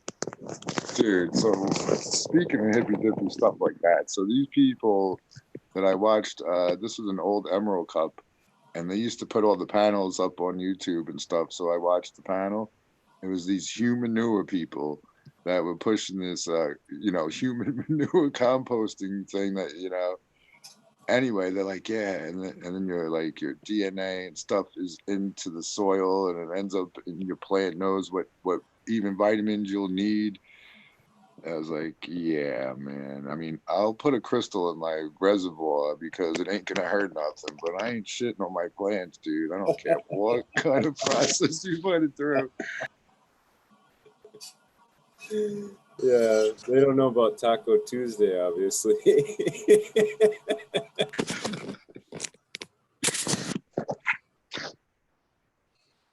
You kind of hit it a little bit on my. I wish that's the way doctors should roll American One. Is that should be step one when you go see a doctor. They should be doing a little bit of blood work and finding out what you're deficient on. Just like when we diagnose these plants, you know what I mean? We look Yep, at them you're first. 100%. Yep. We got to diagnose that shit first. What are you deficient on? We're not fucking just like, okay, here you go. Just fucking, you know what I mean? The guy at the grocery store told me to give you this, man. Like, fucking, that's what them doctors are pretty much doing.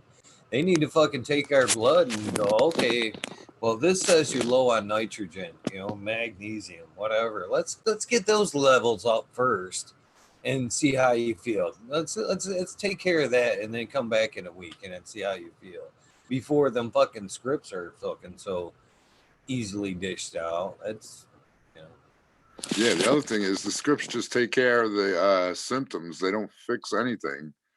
It's like the pain, it takes the pain away, but it doesn't fix the pain ever. So you have to keep buying it and using it constantly. But I guess it's kind of the same. Well, no, man.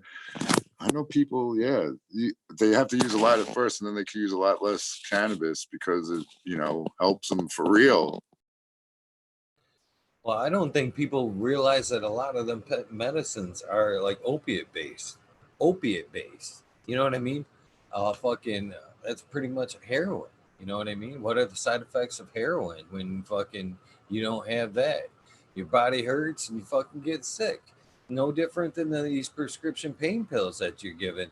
And I believe them symptoms right there trick people into thinking they're still hurt. You know, oh my God, my body aches so bad. You know what I mean? I'm still hurt. Well, isn't there a good chance that you're healed and it's the medicine that's making your body ache? Is Yeah, coming off the drug is doing it. yeah. So I think that's it for a lot of people. They mistake that ache and whatever, which is coming from the medication, as an excuse to stay on it. They're like, "Oh, I'm still hurting. I'm still hurting. I'm still hurting," and then bam, they're fucking addicted. I think exactly how that cycle works out with that opiate based. Yeah. And it's horrible shit to get off from. I got one of my close friends that had 3-4 back surgeries, and like he had been on it for 5-6 years through that whole ordeal, and finally gave it the boot. And yeah, he talks about how difficult it was, like just fucking laying in bed and lightning shooting out your limbs and just crazy shit, getting sick all the time. Fucking wild. Yeah, they've been even using the RSO for people coming off that shit. Helps. Does it? Yeah. You know what though, boys? I got to get off. I got to go do something. But it was really cool chatting. It was really good. Yeah. Yeah, I appreciate you jumping in any night, American One. Sorry, Smiley, Yep. I didn't mean to cut you off. No, you didn't. I was just saying peace Keep- out, everyone. Good to see you. Keep us in Yeah. mind when you come on, when you get bored, American One. You know, Oh, fucking yeah. up in the middle of the night. You're always You know. welcome. I'm All usually you not gotta do shy. is pop that head up. Yep. Oh yeah, you are. You're the guy talking in the background. Fucking.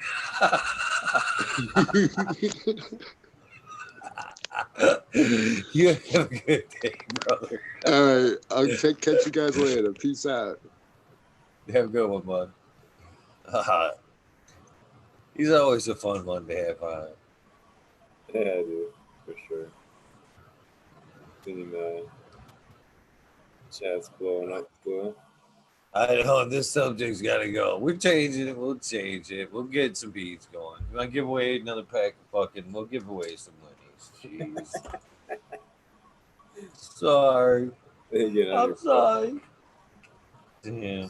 I like that though. You know, chat's awesome. You know, I'd rather them tell me what the fuck they want than scare them off, for A. And B, they're always there, like when I'm forgetting something, like the guests when I'm forgetting that sound bite or something stupid. They're always there to go, hey, Eagle, don't forget. Lately, it's been, don't forget the live chat, Eagle. Don't forget live chat. I've been fucking that up the last few nights, fucking just staring at top chat all night. Even as I said it, I had to scroll up. Okay, it's not top chat, is it? No. Everybody's letting her. He's talking about why I'm so giggly. I'm smoking all these joints. That's why.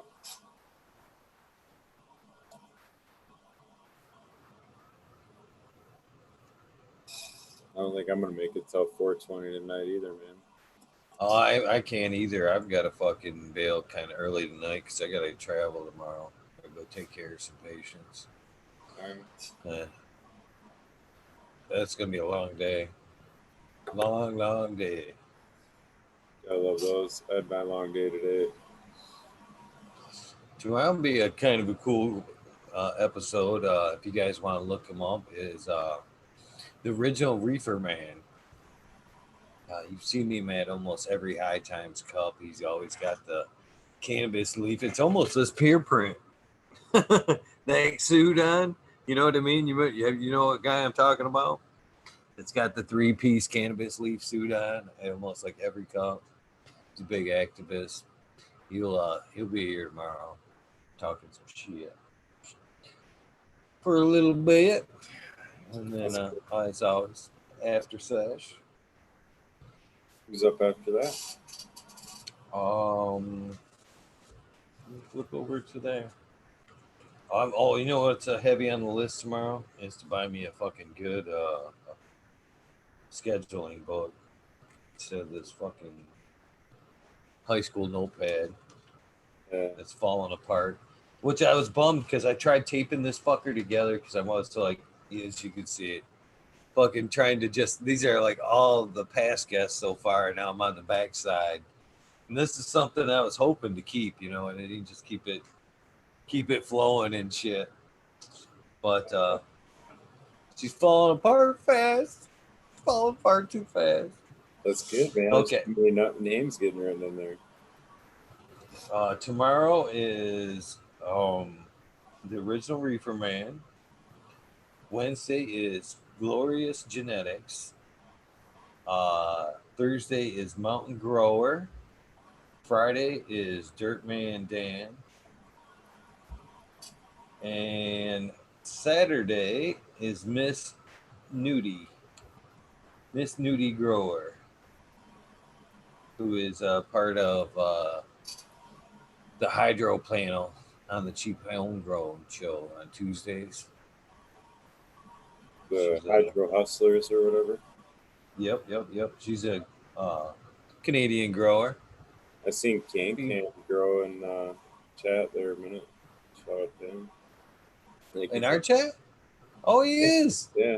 What's up, brother? How you doing tonight? He was on that show too. I'd never watched it. I'd never heard of it. I just actually watched the last episode just today. So pretty cool. Yeah, very knowledgeable guy. I'd like to get him on an episode. That's your formal invite there, Can Grow. Yeah, for sure, man. Really cool. Yeah. And I don't even grow high. I don't either, but he's got some great knowledge. It seems like a great guy. He's already introduced himself into the community, but I should like to get him on. So I will hit you up.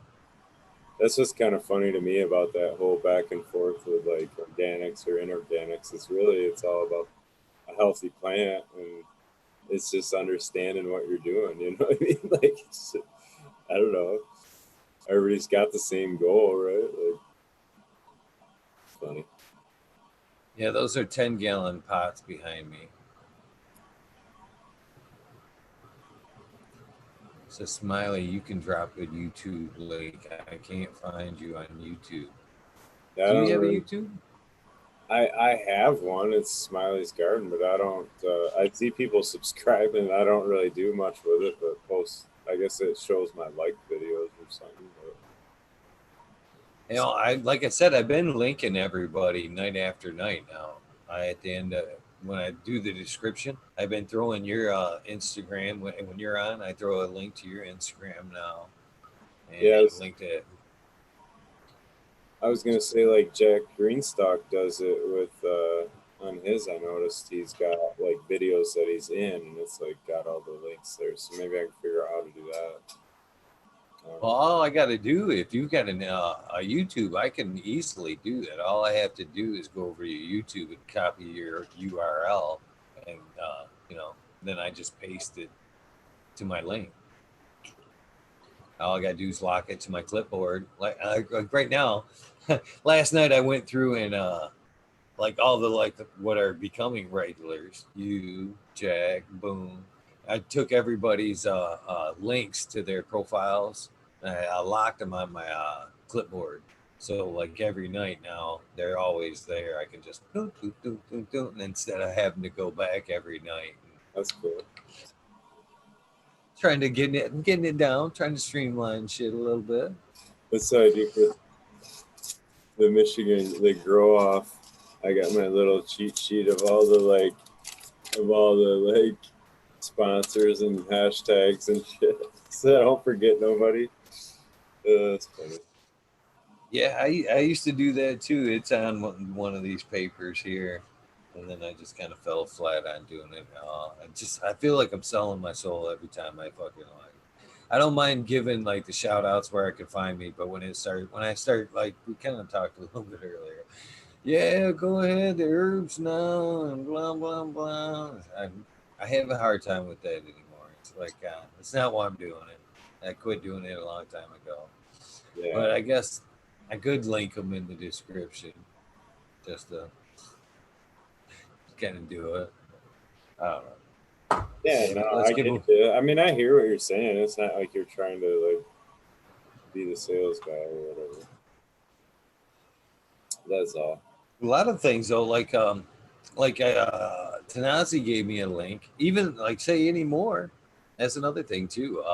Companies that have approached me, like Tanasi and Black Sale, and a couple other people, my herbs now and shit.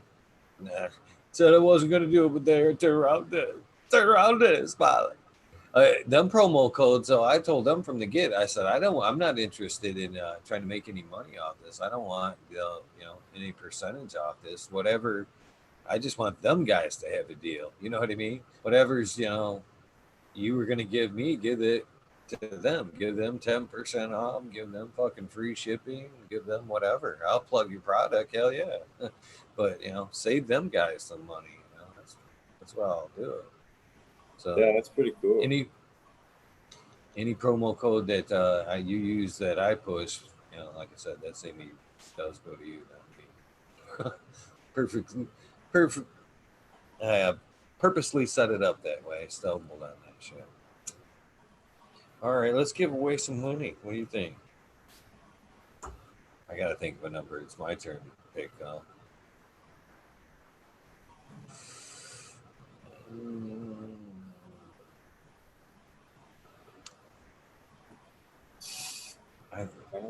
I think I got it. I'm gonna send it to you.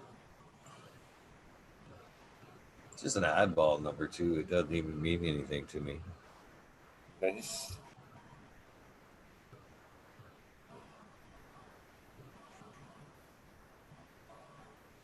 That's the number there. So 1 to 50. The Winnie is the giveaway. We're gonna give away 5 seeds of the Winnie. All right. And then maybe we'll give something away in a minute. 5 seeds of Winnie is what we're giving away currently. Let me set What the is goal. Winnie? I think is what he's asking. Or what they're asking. Huh? What is Winnie? Maybe is what they're asking. Aldrich and give away what? That's the C99 times Durban poison strain. Winnie is. I thought that was Northstar, but he said it wasn't him. So I'm gonna have to get with 15 digits and see where he got who's the breeder on that. Huh. I know you can find I might Google have to get in information on on it. this one. Yeah. Maybe I can throw a pick in the number. That's awesome.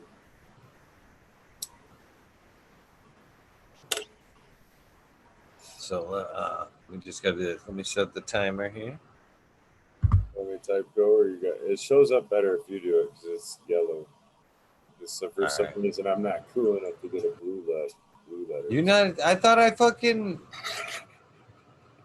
I made you a wrench the other day. Damn it! Now I feel bad. What's up, JDs? Man, now I'm not even type go until I go back and find you. Gotta fix that.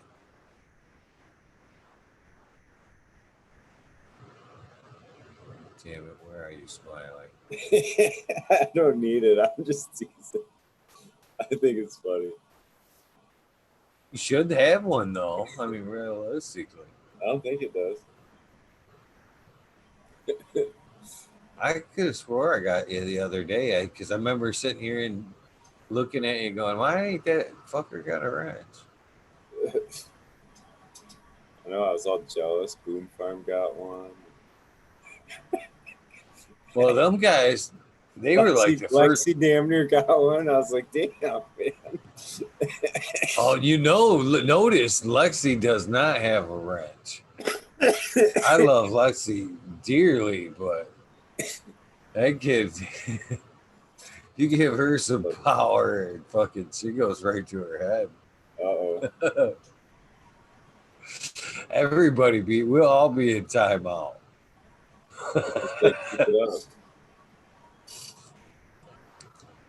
All right, help me out here, fucking Smiley. I'm all fucking zipping through chat trying to find you. Type something, damn it. Me? Yeah. I'm gonna type go. Type go, damn it. All right, go. I'm not blue, see? What the fuck? Reed's like, what the fuck are we going for? It's funny. Now I gotta go back through my mod list and see who I modded the other night. All fucking high and shit. Funny. That's too funny. No, we were trying to give away the seeds, guys. I don't know. I don't even know if he set the timer or not. I did.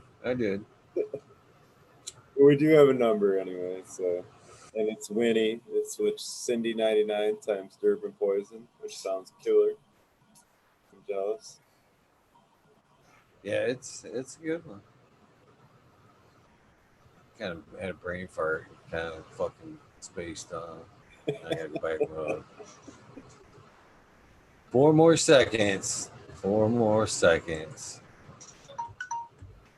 Oh shit. There it is. There's the cutoff where I said stop. Oh, you just typed it too. Man, what a low number count is. Everybody leave us or what?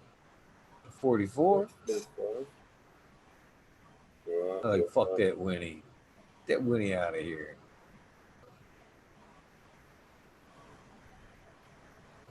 I only see one fairly close. 6 away.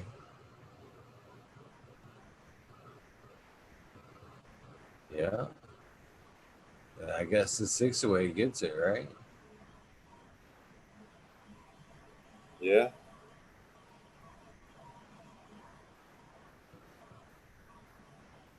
The other one's past stop, so.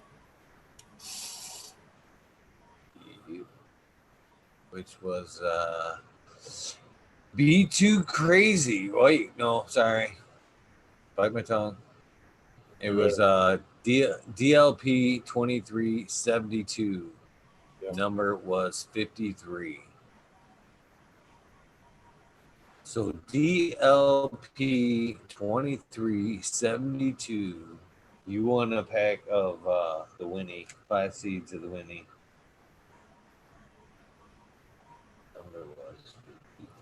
It's an interesting name from that. I don't see the correlation, but like Winnie the Pooh, is that? Is he from South Africa? Like, I don't- It's all right. A lot of strains are like that. yeah, that's true. That's an easy off. That's right. Thought I wrote down the wrong person there for a second. That's right. DLP2372. Hit me up on Instagram or eaglegardens1@gmail.com. And I'll be happy to get those off to you. Oh yeah. I'm jealous. Well, I'm sure I could get you some of those. You don't have to. I think he's right around in here in my area actually. So that's cool. They won't be far. UK ads.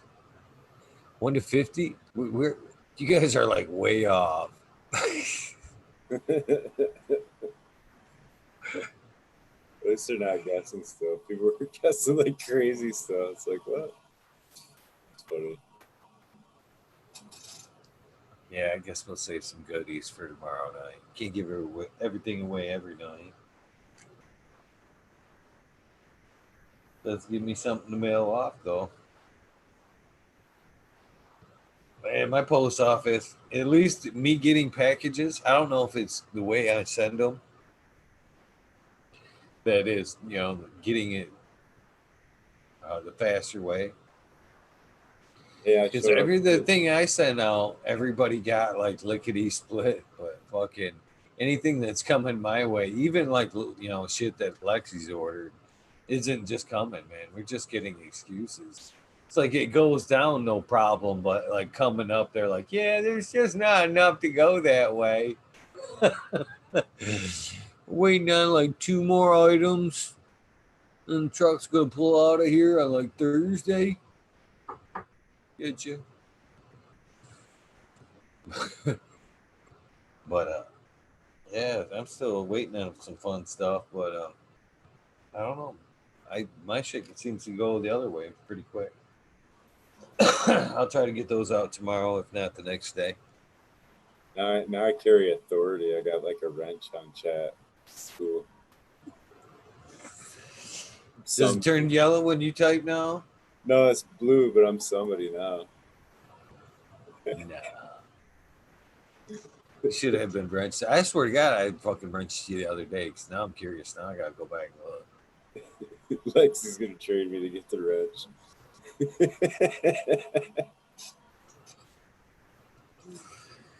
That kid's funny.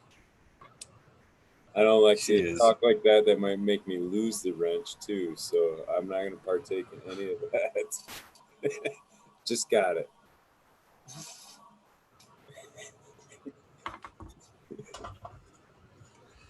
Fucking funny. She's trying to fucking still. I approached her like 4:20 to see if she wanted this laptop, because remember, it was having problems. Take this shit for what it's worth. Remember, I stated several times that I shouldn't have dropped numbers where I shouldn't have dropped them. And it's funny, my hacks have stopped since I've stopped dropping numbers where I shouldn't have been dropping them. My hack attacks have stopped. Coincidentally. Yeah. But I was on my way to buying another fucking computer because of all the bullshit. You know what I mean? And so I approached Lexi. I'm like, man, you want this laptop? I just bought it and shit. I'm thinking I'm going to go buy a fucking gamer tower. And then I'm fucking, because I bought this one for the show. And then it didn't seem like it was enough. And I don't know, it could have been getting hot too. But ever since then, it's sitting on dab things. Little empty dab containers, you know what I mean? It's one in each corner, so there's like airflow underneath it, so it doesn't get hot anymore. And I haven't had, that's one thing it could have been.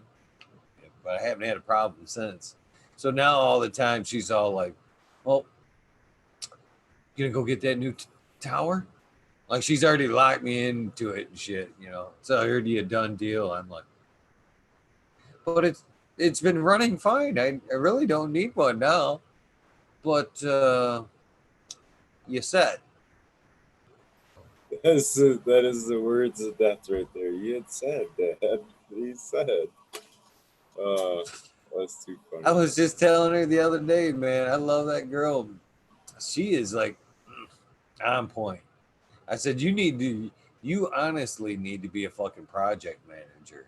You would be a most definitely good project manager. I could just see you fucking going around day by day. Yeah, you're setting shit back. You promise. You don't want me getting in trouble.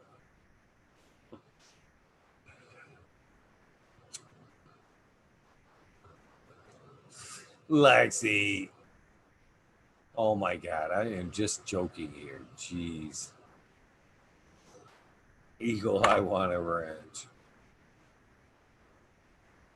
You're teaming up against me now, Smiley. I'm gonna time out. I'm gonna time you both out. I'm trying to make you guys all one big team, and American ones that's got you with 3 separate teams now, not just 2, 3 separate teams. Every time he comes on, he's adding another team. They're all on the same team.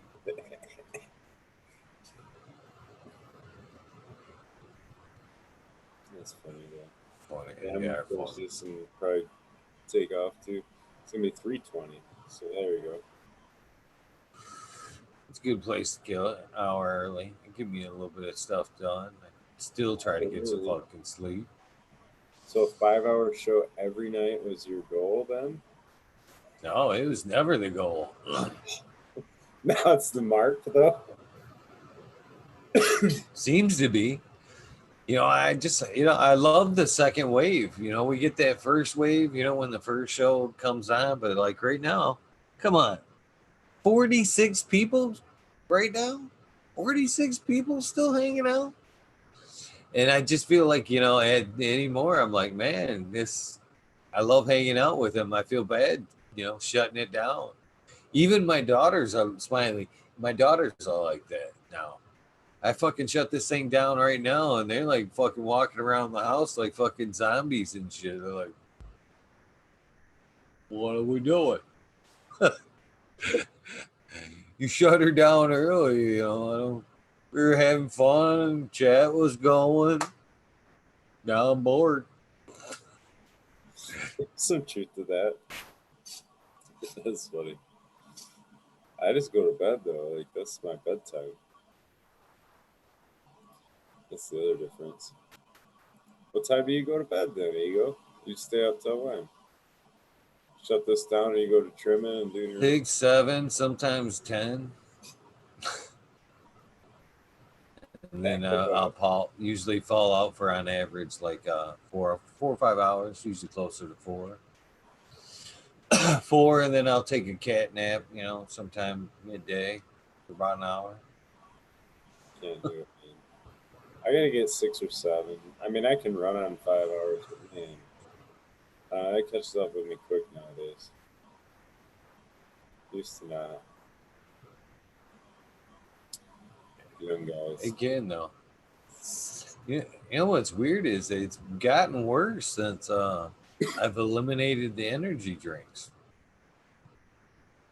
I've actually felt better with more energy, and I fucking have a harder time actually going to sleep now.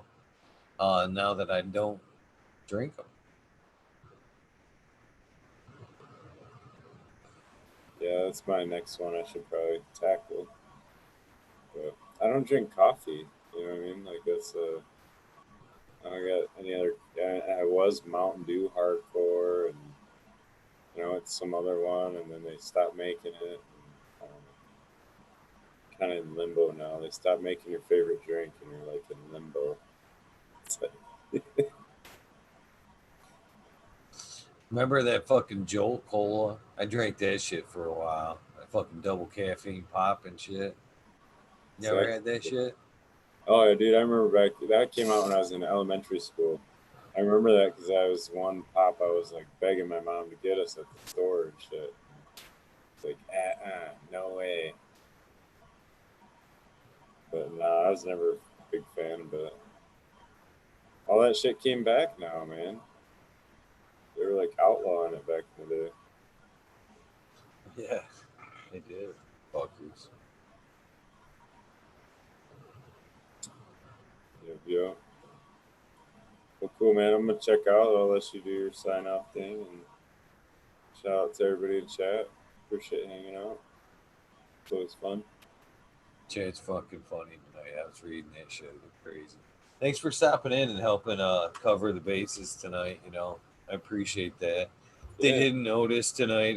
My guest did kind of poo-poo out a little bit. No, nothing towards them, but Smiley did step in tonight and help keep the show rolling. So guys didn't have to sit and just listen to me fucking babble for fucking hours. No, man, I like it. I want to see it keep going, man. So I think a lot of people do. That's why you see Canna and Sergeant Pepper's jumping in. They want to see it keep going. I think there's a lot of weed nerds that are picking it up. And so, you know what I mean? It's just a cool thing, dude. We all get together. We all get to hang out. See people in chat. You know what I mean? Learn something new. I'm glad you're part of it. That's for sure. I'm glad You know, you may have started out as a guest, but you won your way right in here with this crowd in no time. And I know everybody. It's getting to the point where everybody's looking forward to you popping in just as much as they're looking forward to me popping in. So, you know, That's cool. Man. I appreciate that. It's fun. you're definitely the when like there. If you haven't been in chat them nights when things have first gone off, you know what I mean. You're usually the first one they call for. If you haven't been in chat, you know, when the guest goes off and shit, and we start talking, I'm like, yeah, I want to get somebody in. That's always, where's Smiley? Where's Smiley? Hit Smiley. So you know, Well, I'll always try to jump in, man. I'm available, so yeah. I mean, if I'll listen, I don't mind listening either. That was fun. I liked listening to Tommy the other night. So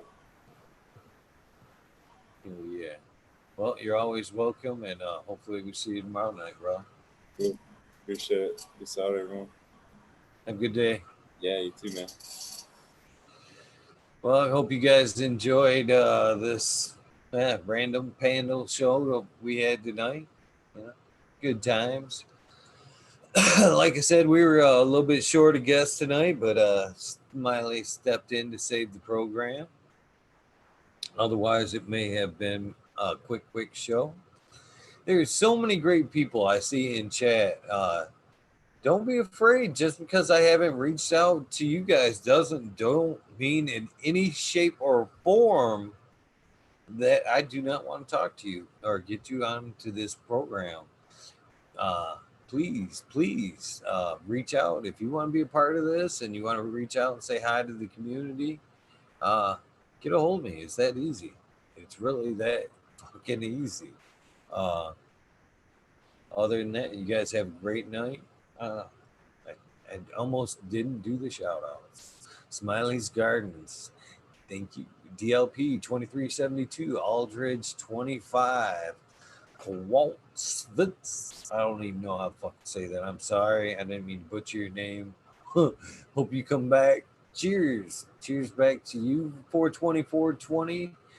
The Dank Grower, Trey Valone. Thank you so much for popping in. UKSIF 420. You're almost here every night. Majestic Marks. Thank you. I'm also interested in talking to you. Mr. Green Pots, you're welcome too. Don't just reach out, guys. That's all you got to do. Johnny Bell, thank you for popping in tonight. What up? What's up in the sun shining here? Where are you from, Johnny Bell? Where's the sun shining at? Who else here? We got Johnny Caniseed, Chefs Al Halalat. Hope I said that right. Mountain Skies, course, my beautiful daughters, Courtney, Alexis, and Brittany is not present, but much love to my girls. Dust the shirt. Ooh, ooh, ooh, ooh. There are rules to date, my girls. Chris Mertz, Mr. No One, thank you very much. Chris, you're always welcome, Mr. Ganja Grower, to pop on these later chats. I don't know how big of a deal that is for you to throw up your Zoom, but I'd love to have you get in on these nightlies. Stephanie B, I owe you some winnie packs still. I'll be downstate. That's why I was asking where you were, because I was planning to hit downstate sometime soon. If you're listening, I'll be down that way tomorrow. Aldridge 25, I believe I got you. I can only go so far back, guys. TW, thank you for joining in. Miss D's Nugs, I really enjoy having her in chat. Staple, very knowledgeable lady. She's more than welcome to come on. She says she has nothing to offer to the show, but I know better. Bill Sid, thank you very much for popping in. And I think I got everybody that's been heavy in chat so far, but I'm going all the way back. I don't want to miss anybody. Drop Shot 1, I didn't get him. I'm glad I went back. Who else am I missing here? Mr. Dub T. Roy, I believe that's his Roy. Thank you for popping in. Wab as Soul for Life. Wow, that's a crazy one. Be Too Crazy For You. Thank you for dropping in. It's a pretty cool name, actually. Who else have I got? I just passed one. Blind Cat 420. Thank you for joining in. I haven't seen that name in a couple of days. Ned damn, fucked it up. Ned Denver, thank you for popping in. Resurrection Prophet. I always enjoy seeing your name up there night after night. Everybody else, I didn't see CJ tonight, but shout out to CJ. He's one cool motherfucker. Hopefully he didn't take no regrets to that. Can Grown and the Michigan Grows, the Cheap Home Grown Network. I'm sorry, Can Grow. Be sure to check him out over there on Tuesday nights, and I believe he is on the Sunday night show as well. Be sure to check out both Growing with My Fellow Home Growers, which my cannabis badass Jack Greenstock is on as well. And as while I'm at it, please check out Mrs. Lady Greenstock on the lady panel on 7 o'clock, I believe it is, on Saturday nights on the Cheap Homegrown Show. Be sure to check out all that green content they've got going on over there, as well as the Michigan Bros Grow Show. Go check out whatever they got going on over there.